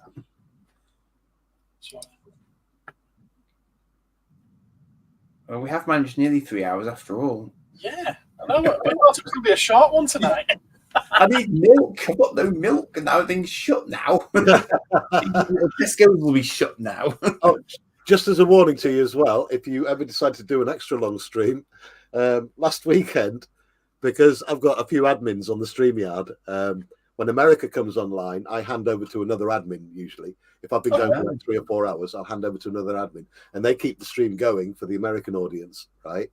And what Connie, bless her, right? Dragon Lover 68 online, by the way, great lady, massive sci-fi geek. She took it to the maximum of the 12-hour recording on YouTube, because YouTube will only record your stream for 12 hours. Then it stops and it goes into your video section while your stream continues on YouTube but not being recorded. So interesting.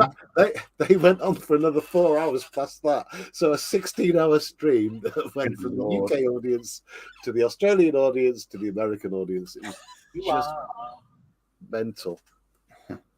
Yes, I know who it is. All right. He's a customer. At least I believe it's you, and I think I know who you are. How's your N1? Not N1, but how's your? It is an N1, isn't it? The Mandalorian's new ship. It's an N1 starfighter, isn't it? Yeah. How's your N1 that you got for Christmas? Don't be like Walter Peck and sub to the Ghostbusters. I've still got to get around to building one of those, but I've no idea how I'm going to make it fly. What's that? The Mandalorian, the first one from the first season. Okay. Yeah. I forget what the ship's called now. What's the first one called? The first one was the Razor Crest. That's it, Razor Crest. Yeah. You didn't get the HasLab one of those. Yeah? Silence at the other end. No, I actually haven't got the kit yet. The model kit, of course, yes. I thought you meant the HasLab one for a second there. I was like, you didn't get that. No, but even that, because one of my other projects that I've got on the back burner at the minute, I've already done some drawings for it, but I need to wait till I get my 3D printer to make some. I mean, there's a load of 3D printers in the community that I'm from, and they've already said they'll print up whatever parts I need. But realistically, I need to get into it because it is the future of modeling, and for me, it's the future of probably toys as well. You know, once these machines get fast enough, it's rather than your injection molding, the detail that you get from a 3D printer is just stunning. So, but that's it was the hover tank from episode 1. Do you remember? Yes, the hover tank. So I've got all the designs for that to make that actually hover and move along.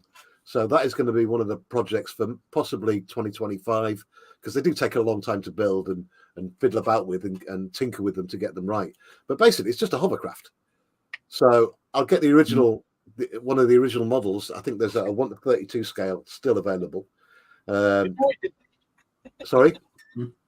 Ghosthead is saying he got the HasLab Razor Crest, and it looks nice next to the N1. But the Razor Crest exploded before the N1 was about. Yeah, that's true. So it never happened. True that. Sorry, I broke you off. You were saying? No, it's cool. So yeah, the actual skirt for it is going to be all balsa, but I'll use the model kit for all the greeblies and the cannon and stuff like that. So it's absolutely doable. And but it's an interesting thing that, because where does that leave people like Airfix? If you can print your own 3D models in plastic that is equivalent to what they would do, then where's their market gone? There's still downsides to it at the moment. Yeah, we are a long way from it becoming taking over from injection molding, without a doubt. Yeah. I mean, because to print a model that would be the size of it, let's say one of the 172, it's going to take several hours to make one model kit. Absolutely. Yeah. So whereas you can injection mold 200 in that time. But if you're an individual, you could set it going whilst you were asleep. You'd have a model waiting for you in the morning, would you not? Yeah, you would. But you also suffer from these layer lines. I've gone blurry again. Yeah, you also suffer from the layer lines, which obviously you don't get with injection molding. Right. Well, there's two types of 3D printing going on right now. You've got resin, which you have virtually no print marks at all, no sanding necessary. Comes out as it is, as you put it in. And there's PLA, which is horrid. Leaves loads of lines on it, loads of sanding, whatever. But they are, like you say, very slow. But already now, there's a guy called Dale Mack 3D. Shout out Dale Mack. He's been printing up a load of Warhammer scenery and models in a scale that he likes, because at the moment you're pretty stuck if you want a different scale of Warhammer stuff. It's just what you get from Games Workshop. And the Chinese already are bringing out big statues, large statues of the Warhammer stuff. They don't call it Warhammer, but you know exactly what it is when you see it. If you go on sites like Temu and AliExpress, there is that much out there that these guys are 3D printing up. Like they're taking the small, I think it's 147 or scale, I think Warhammer is, and they're picking them up to like huge. And well, I don't know what to think about it really. I mean, we've got another guest here. This is the first time on the stream. Hello, Gap.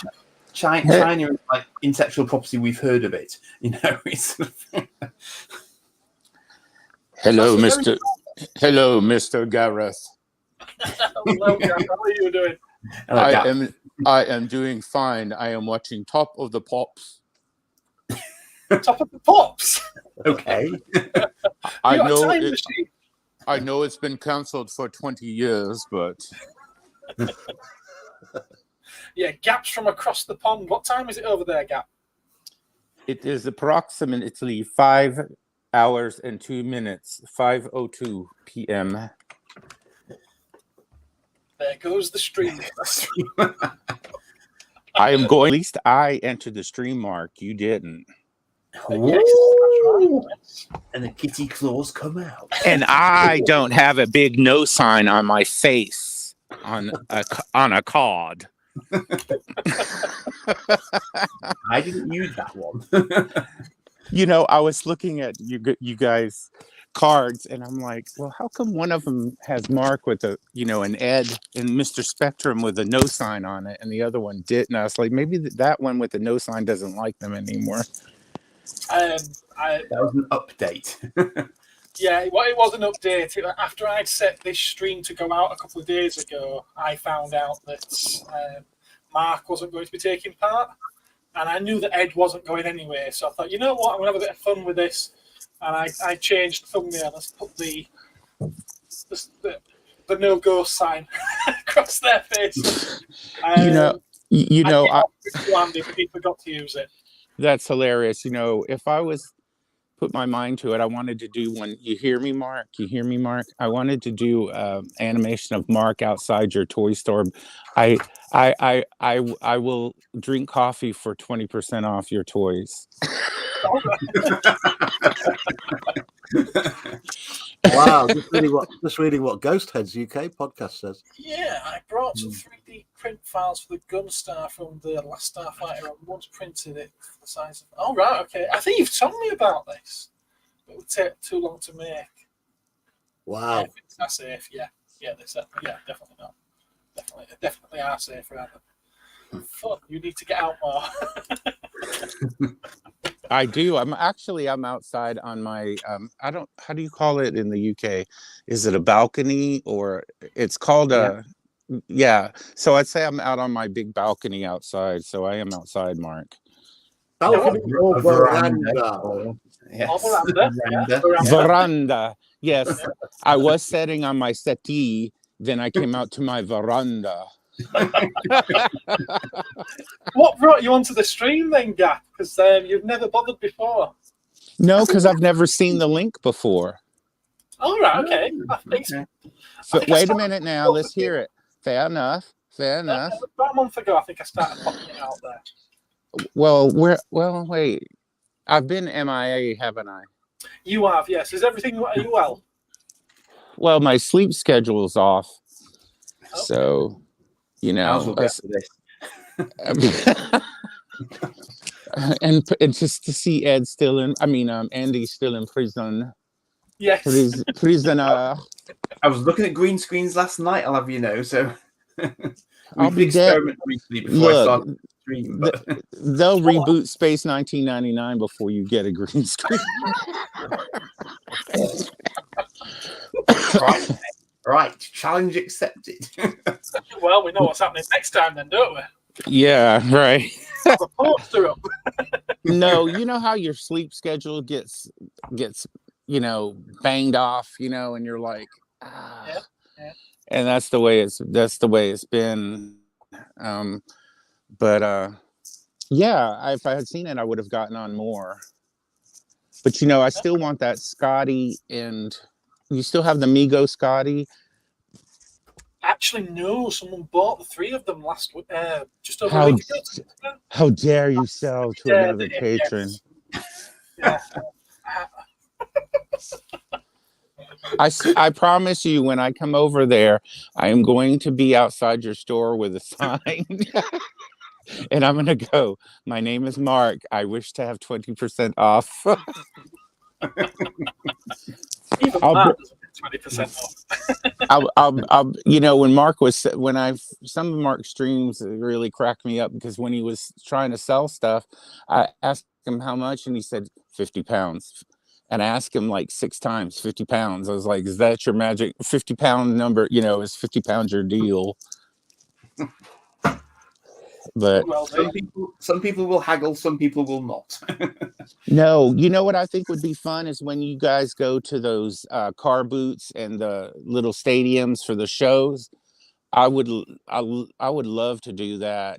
Where I am, they call them flea markets, but they don't really have cool stuff, and it just seems like the atmosphere is a lot of fun, and you meet cool people and stuff. But where are people like Froggy Flips going then when they go to dedicated? Are they going to Comic Cons that have dealer stalls or something? Because you'd find that there, wouldn't you? Well, yes, but I used to go to Dragon Con in Atlanta, but it's just gotten too big, and people's hands where they shouldn't be, and you're like, are they trying to steal my lightsaber, or are they trying to steal my Battlestar Galactica pistol? Or nope, that's my rear. It's just too many people.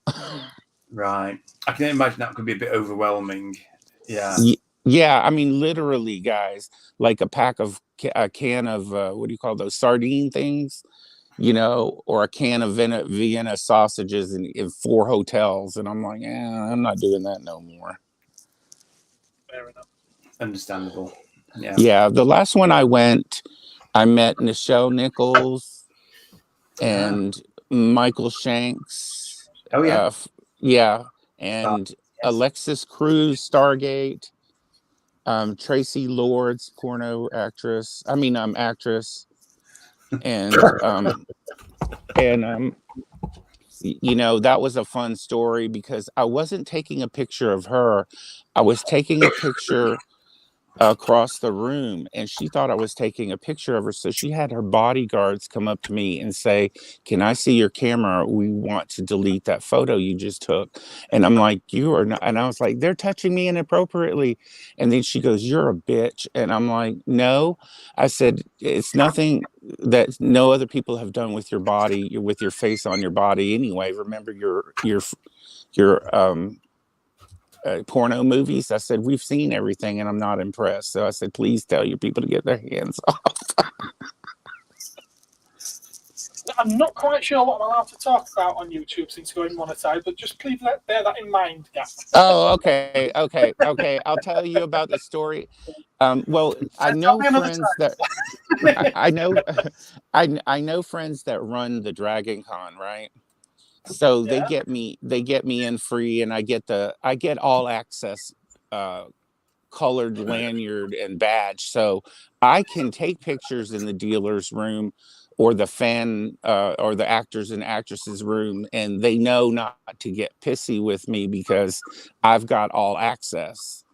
And if they get pissy, they might get booted. And so they're like, "Okay, well, we'll let," they let, and there's not many of us that get to go in there and take photographs and stuff. So my friend Julie, she's working the con and I'm running around, and I was going to get an autograph with Edward James Almost. For those of you who don't know, in Battlestar Galactica, Adama, and I had the Emmy DVD set that they sent out to voters for the entire season, right? So I was going to get that. I thought that'd be really cool to get autographs. So I was standing in line with my headphones, and I was just like, la la la la la la la. And I look and I see Julie halfway across the crowd, but I don't notice Edward James Almost. And he tapped me on my shoulder, and I looked at him, and I still have my headphones on, and he goes, "Would you please take those headphones out? I want to talk to you." And so I take them out, and he says, "I want to see what's in your hand." And I'm like, "Why?" And he goes, "Only special people get those. Those are for Emmy voters."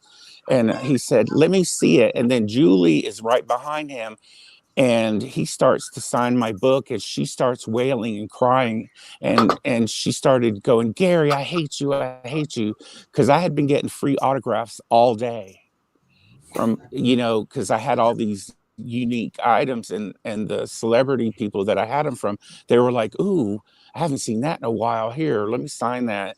And I even had Tracy Scoggins, who was on Lois and Clark.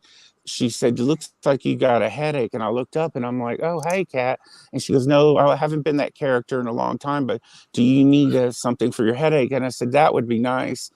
And so she comes back with a pill, but Edward James almost started signing my book, and he turns around and looks at her, and he goes, "Would you please calm down?" And he looks at me, "Get your wife in line." And I'm like, "Would I marry someone like that?" And Julie's like, "I hate you, Gary."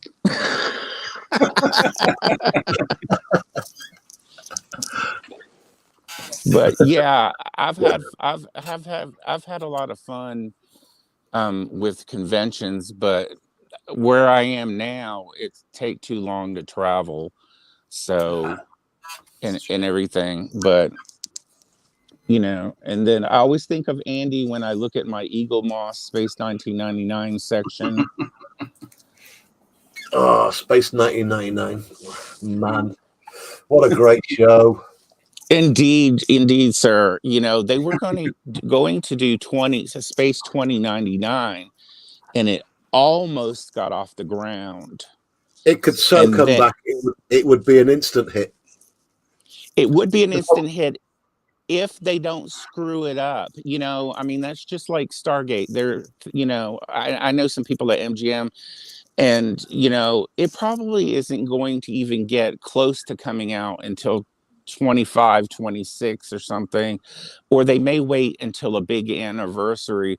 But as far as the Space 1999, they need not ruin it, and they need, you need to be a very great actor and actress to do something like Space 19. You have to be good. And Barry Morse and all those chaps in there and those gals. I mean, I love that show, and I still have the Space 1999 Mattel ship, that huge ship. I'm aware And of it. Yes. yes, I had to be a good boy for a whole year, and boy, it was hard because, when it came out in the catalog, my mom was like, you know what, you better be good it's January 28th. You better be good all the way until December. And every time I'd go in the store, and I was like, it's coming out in 10 months. She said, it may not come out under your tree if you don't be quiet. And Come on, then, let's go. Who would you have as Commander Koenig? oh Which my current gosh. actor? Come on. Why you put me on the spot? I haven't. No, he's not masculine enough. Oh, did I say that? Gladiator. Yes, I take a more. A more Russell gladiator. Crowe. Gotta be. You're right. I would go for Russell Crowe. Yes. Or Kurt Russell. Oh I'm well. glad you were able to come up with that on your own. Russell Crowe could be Dr. Berman. And I don't know who I'd get to play Helena, because Barbara Bain. Helena. Who would do Helena? What a wonderful, beautiful woman, and what a great actress. I'm like, oh my gosh. And they got really, really close. And one of the people from Stargate, one of the producers that follows me, and then one of the co-creators, Brad Wright of Stargate, but the producer was like, I'd like to bring back Space 1999. And I'm like, do it. Do you think that they could do Space 1999, or do you think it would be Space 2099? I think they probably should go Space 2199, because we'll probably be ready to blow out the moon by then. Well, we thought that in the 70s of 1999. The problem they'd have these days, though, is that you'd have to restructure it somehow, because it wouldn't hold up to modern levels of scrutiny to just have the moon whizzing about willy-nilly, randomly transiting different solar systems every week. That's what it did. The moon was the ship. The moon was. It was. Gareth, yes. Wow. Just to bring it up to speed there, yes. Christopher Lloyd. For those of us who are Asian, yes, Christopher Lloyd, indeed. Perfect. So, but the basic premise of the show, Gareth, and I apologise if I'm teaching you to suck eggs here, but basically there is a nuclear waste stockpile on the moon, which I think it fissions and sets off a massive blast on the side of the moon that the moon base Alpha isn't, happily, but it blasts the moon out of Earth's orbit, and it goes traversing through the universe at hitherto unknown cosmic speeds without ripping itself to shreds, and goes through black holes, all that sort of good stuff. And basically they have adventures every week trying to figure out if they can colonize the planet they just happen to be passing by, which happens to be humanly breathable, and so on and so forth, run into the odd alien, all that sort of good stuff, and have an endless supply of disposable eagles at their now, Andy, they send out the little moon men out there to pick up all the metal pieces of the destructed ships, and they bring them back to the Eagle Bay, where they had 100 of them. Remember that episode? I know, they do have a very large subterranean hangar / repair bay. So unlike Voyager, that had infinite is it ever addressed that all life on Earth will have been destroyed? Well, not necessarily. Not necessarily. It would just have less tides. But and Andy, remember the comic book that came out about what really happened on Earth after the moon was blasted out of orbit? Space 1999 Shocked is the name of it, and they explain the Earth does survive, but there's massive destruction with the tides and everything. But then they don't explain after it subsides, because they're like, oops, the moon is speeding out, we need to catch up what's going on over there. they did actually show Earth having survived when I think it was like an after. I think they did some sort of little fan done special or something. So it did have like a, you know, what happened on Earth after, because they got some transmissions from Earth after a while, you know. So it did sound, they did a little aftermathy sort of thing with it. But yeah, I don't think it would necessarily be a critical event for Earth, apart from the fact that obviously, you know, anything that relied on tides would be impacted by it. Yeah, exactly. I agree. I mean, but you know, like an eagle would be something they could build now and put in space. I mean, come on. Oh, absolutely, easily. Be flying around the Earth, you know, and go check out how hollow the moon is supposed to be if it's got cheese in it, you know. The only problem the only problem with the Eagles was the fuel factor, because it wasn't really apparent what sort of propulsion they were using. But did we really need to know, Andy? Did we really? Couldn't we gloss over that? Well, plot armor. Plot armor, yeah, exactly. You know what was annoying is some of the sound effects, like Meta, that a sound effect they had from Meta, you know, and they had the waving lines on the screen. That just drove me nuts. I'm like, that is so irritating, you know, and everything. And then I was really upset. I wrote a letter after they got rid of Bergman and they decided to revamp season 2. I was pissed because I'm like, I like Bergman, you know. It was one of the great schisms, Gareth, with this series, was that season 1 took itself pretty seriously, had some really good guest actors and stuff. I had Christopher Lee and people in it, you know. It was pretty heavy hitting. And then season 2, it got a bit camp. Frolicky. It got more colourful. It got stupider. It got less hard sci-fi, more sort of woo, and it just, the main mission's control center suddenly vanished and ended up in a teeny tiny version of it instead for no apparent reason. You know, just sort of lots of randomness ensued in season 2, and it's almost like 2 completely different shows. I think they got a different showrunner in the second season. Yes, they did, and they talked to the Americans, and they were like, you need to revamp this, and you know, some of the stuff you did in the season 1 or series 1 didn't make any sense, so we want it tighter and more, you know. But it came more frolicky, in my opinion. It became more frolicky, but I still love it. Like the last episode, the Dorcons, you know, and then the episode with Joan Collins, and the episode where, remember, the woman had the alien baby. You know, it was just weird. She all of a sudden gives birth to this big giant alien, this baby, and it grows up in, like, you know, 15 minutes to a grown man. I was like, it absolutely went full on for the American market, didn't it? Rather than, you know, there's no two ways about it. For me, it went full on Benny Hill Carry On. But you know, I because I was disappointed, you know, and I'm like, oh my gosh, you know, I know Americans gave you a shot, but you know, that's what Americans you read that wrong. They really liked the British stuff, and you know, leave it alone. I couldn't get into UFO. Mark said they should redo UFO, but I just couldn't get into UFO. I know that was a impetus for Space 1999, but I just couldn't get into UFO, you know, and stuff. Them half naked sliding down tubes and, you know, fighting, you know, and the sets didn't look that good. You're usual for the time. You really are making me want to show you the intro to that show and tell show. You know, I did an intro to it, right, and I didn't get in trouble either.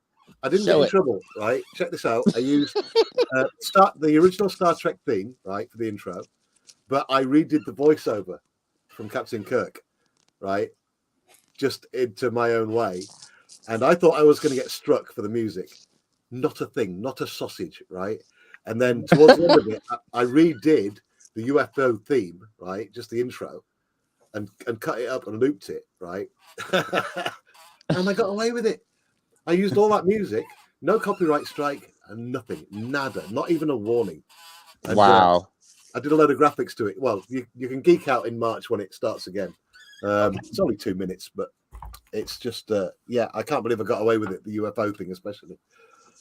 I thought Joe Anderson would have hammered me down for that, but no, got away with it. Every time I get on Jamie Anderson's live cast podcasts thing, he sees me in there because I'm because I always jab him about Space 1999, and I'm like, I love all these toys, but couldn't you just bring back the show? I'm sure he's got enough money. I'm sure he didn't waste the prices they're charging for their Eagles. They ought to have enough money. Did you know this Anderson that you were talking about, Jamie Anderson? Did you know that he's a Doctor Who fan? Really? Yes, that was the big. Apparently, probably just a joke. But it was one of the biggest bane of Jerry Anderson's life was the fact that his grandson was a Doctor Who fan and didn't particularly care for any of his stuff. I love Captain Scarlet. You look at some of the sci-fi that's coming out right now. I just think, my God, Hollywood, please help us here. There's so much older stuff from the 60s, from the 50s on that could easily be reworked into something great. And instead they're giving us things like La Brea. Have you seen this La Brea thing? Yes. Oh my gosh.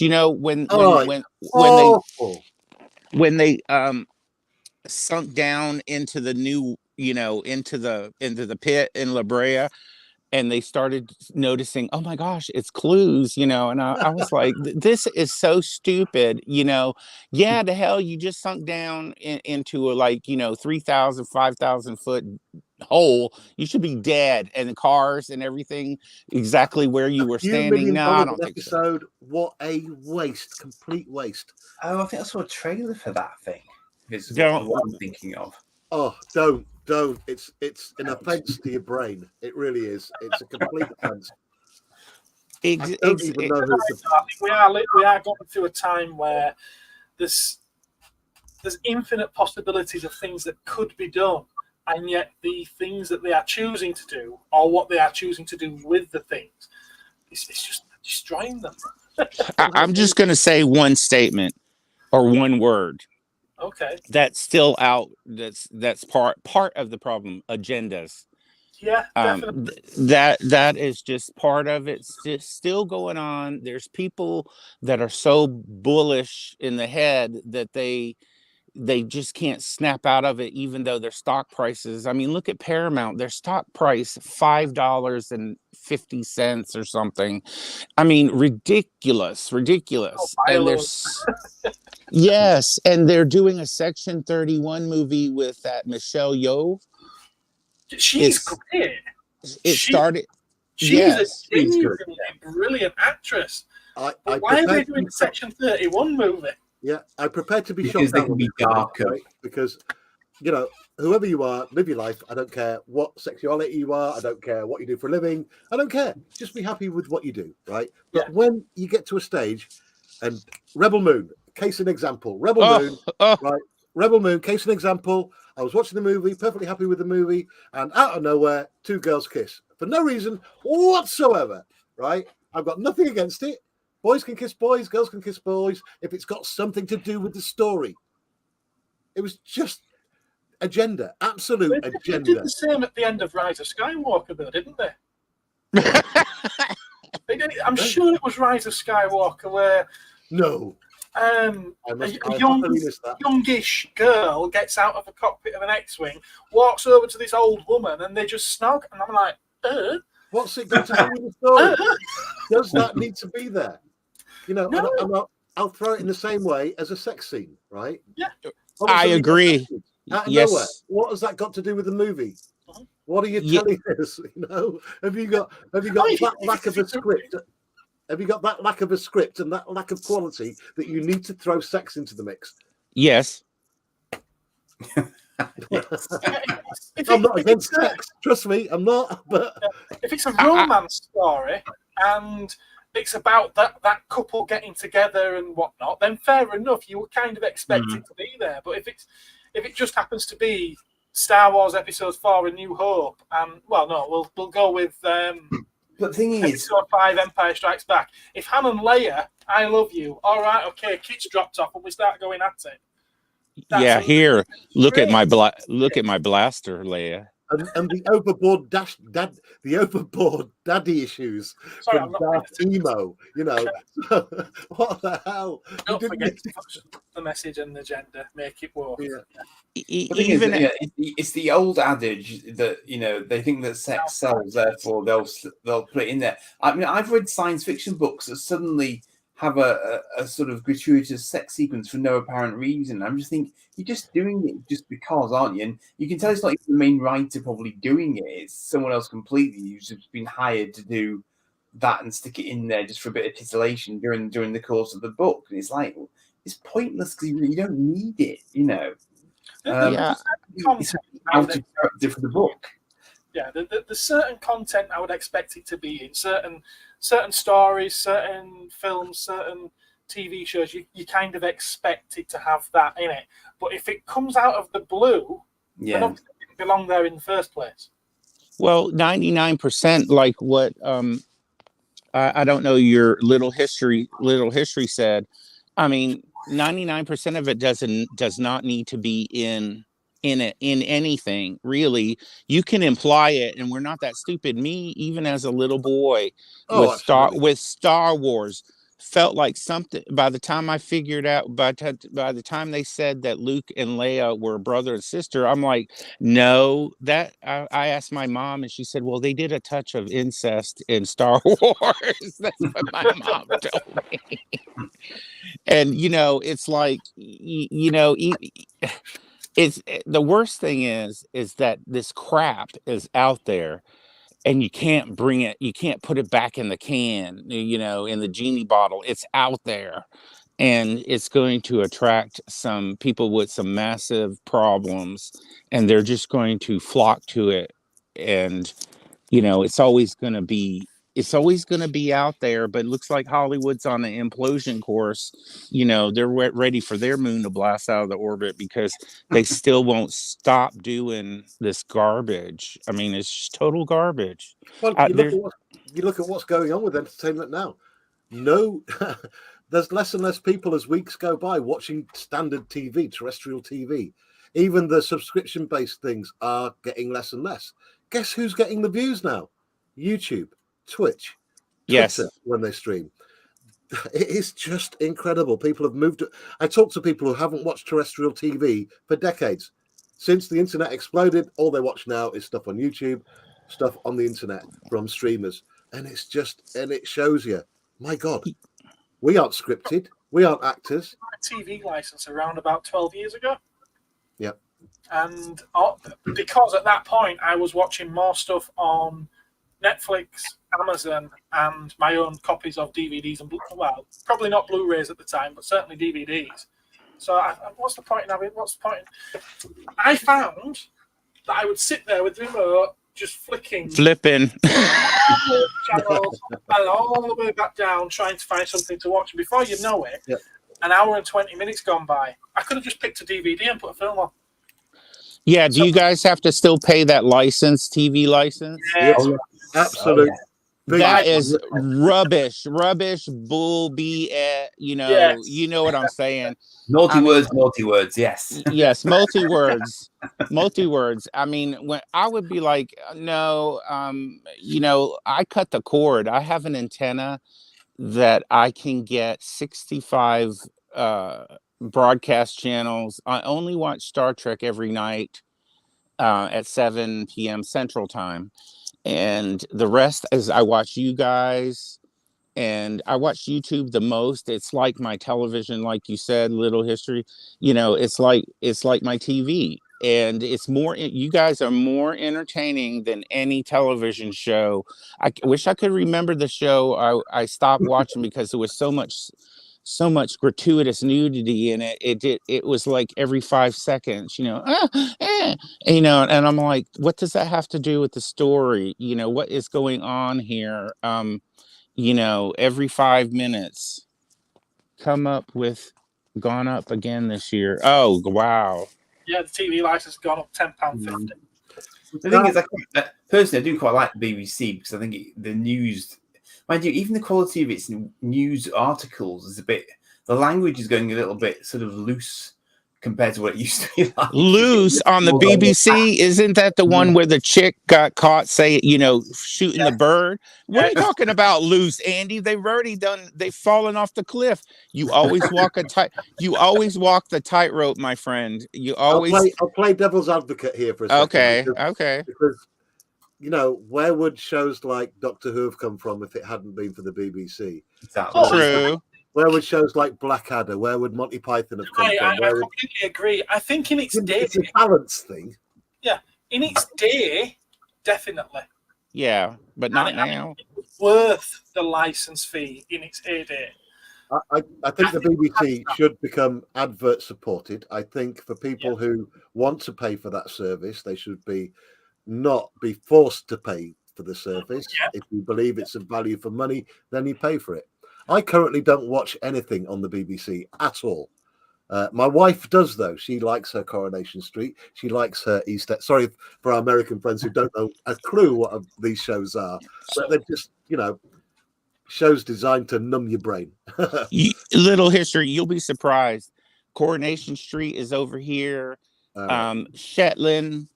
Have you heard the show Shetland?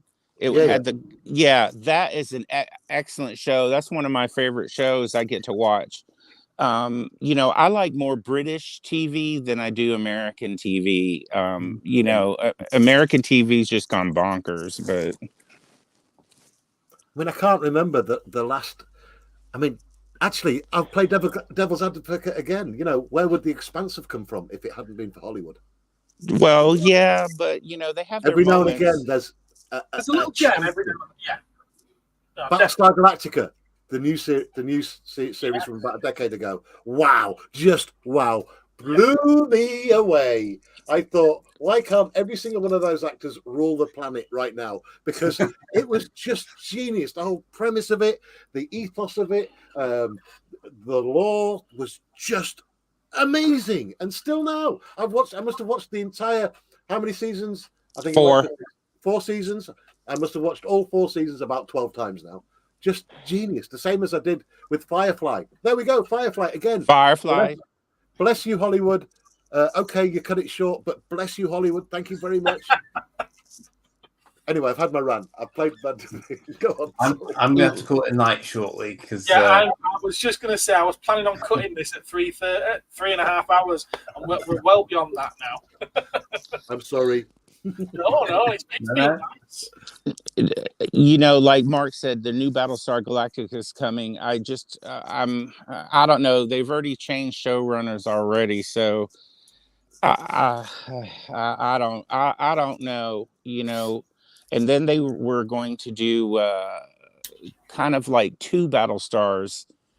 One a nod to the old one, but when things come together like lightning in a bottle, that's almost impossible to recapture, except for what they did with Battlestar.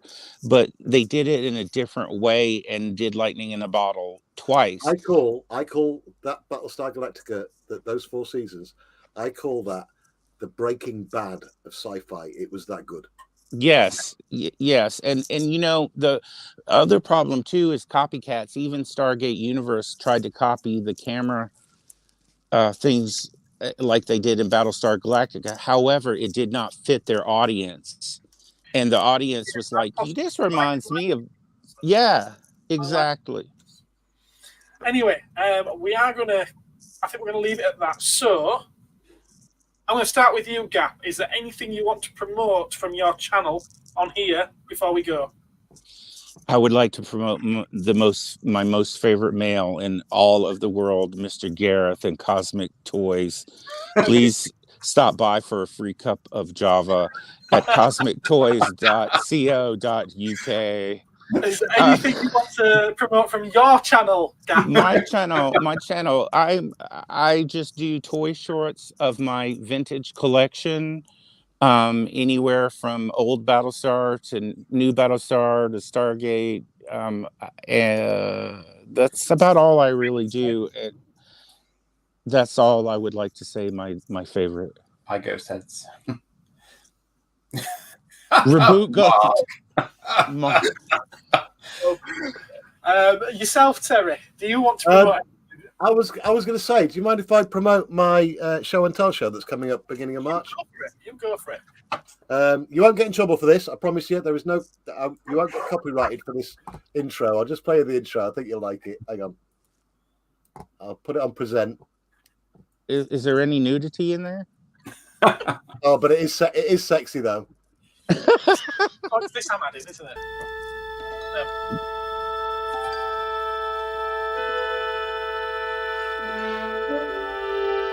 Makers, the final frontier. These are the adventures of the YouTube channel Little History. Its eternal mission to explore strange new models, to seek out new kits and new brands, to boldly go where no scratch build has gone before.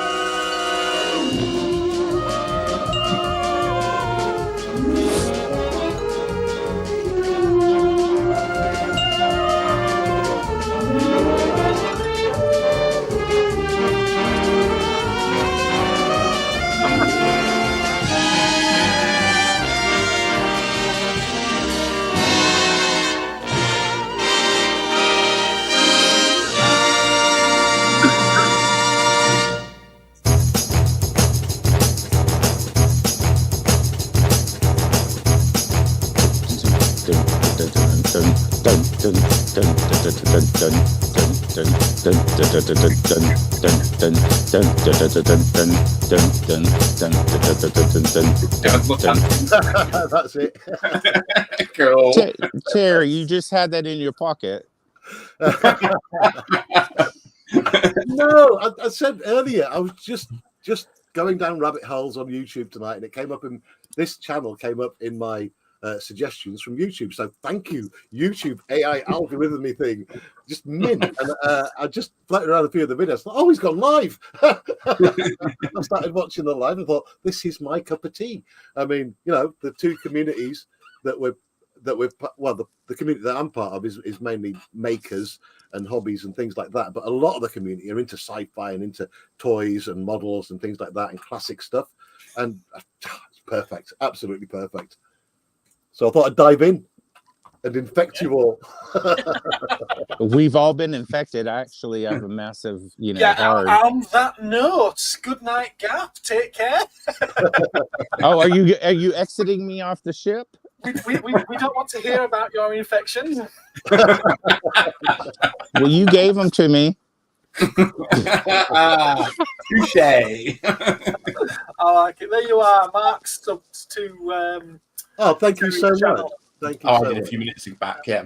But seriously, guys, please, Friday, come and join me on my stream. It's an epically long stream. You will love the gang. You can come on the panel. We got 10 spots on the panel, and we'll be streaming to Twitch, Twitter, Instagram, and of course YouTube, and a couple of others. And I do leave the ability for you to stream to your own channels, so you can get some hours in. And trust me, it racks up when you've got a 6-hour Friday night stream. Yes. What time, says Mark? I usually kick off at about 6 p.m. on a Friday, and we go through, well, because when our American friends join, I've got an American admin. They keep the show going after I've gone to bed. So it usually runs for about 16 hours, and people come in and out of the panel as they wish, showing us what they're up to. So, yeah. Join me, please. Whenever you want. Is there, even though he left us a little while ago, he said. He's back. we must be addictive. He can't leave us alone. And nice, says Mark. I did subscribe to you earlier this evening, so I'll take a look at some of your other videos. Trust me, Friday the subs will be flying around like crazy. You can watch. If I get a chance, I will do. We do have company on a Friday night. If they don't attend this Friday, I'll be tuning in and may hop on. Brilliant. Thank you, mate. Nice to meet you. Have you got anything to push this week? I haven't actually done a lot of making of videos this week, but I do have some Terrorhawks things for people to look at in due course, and some things in connection with this as well in due course as well. Yes, that's it for me, I think, at the moment. Thank you. From the prison of Escobar, it's Excelsior Domains. And I realised earlier on that I've still got this sat at the side of the computer, which I'm supposed to be doing a giveaway with, aren't I? And I did say I'd do it at the end of the month, and I don't think you get any endier of the month than this. But I'm not set up to do a giveaway right now, so I'll try and get it done within the next week. Watch out for a live stream within the next week for a giveaway on Mr. Shiny Boba Fett. Shiny Boba Fett. Except for I don't ship to America. Oh, I might in a small box, a small parcel. Yeah, I might do America. Right. You know why I say that, because every time Mark does a giveaway, none of them, and 98% of them, are all in the UK. Yeah, but he always ends up shipping to America. I tell you, giveaways is a great way to get your subs up, by the way. One of my friends last week, he had a 500 sub giveaway, and he got 50 more subs just from doing a giveaway. And on the live stream, he doubled his view rate from, he normally gets about 20 people watching on a stream. It shot up to 57. It tipped out on his live stream. So it did work when you put the advert out there. Say goodbye, Gareth. Nice to meet you, Terry. Good to see talk to you, Andy. Good night, all. And you, Cap. Good night, everyone. Have a great day. Bye. We'll go with this one. Good night, everyone. Bye-bye.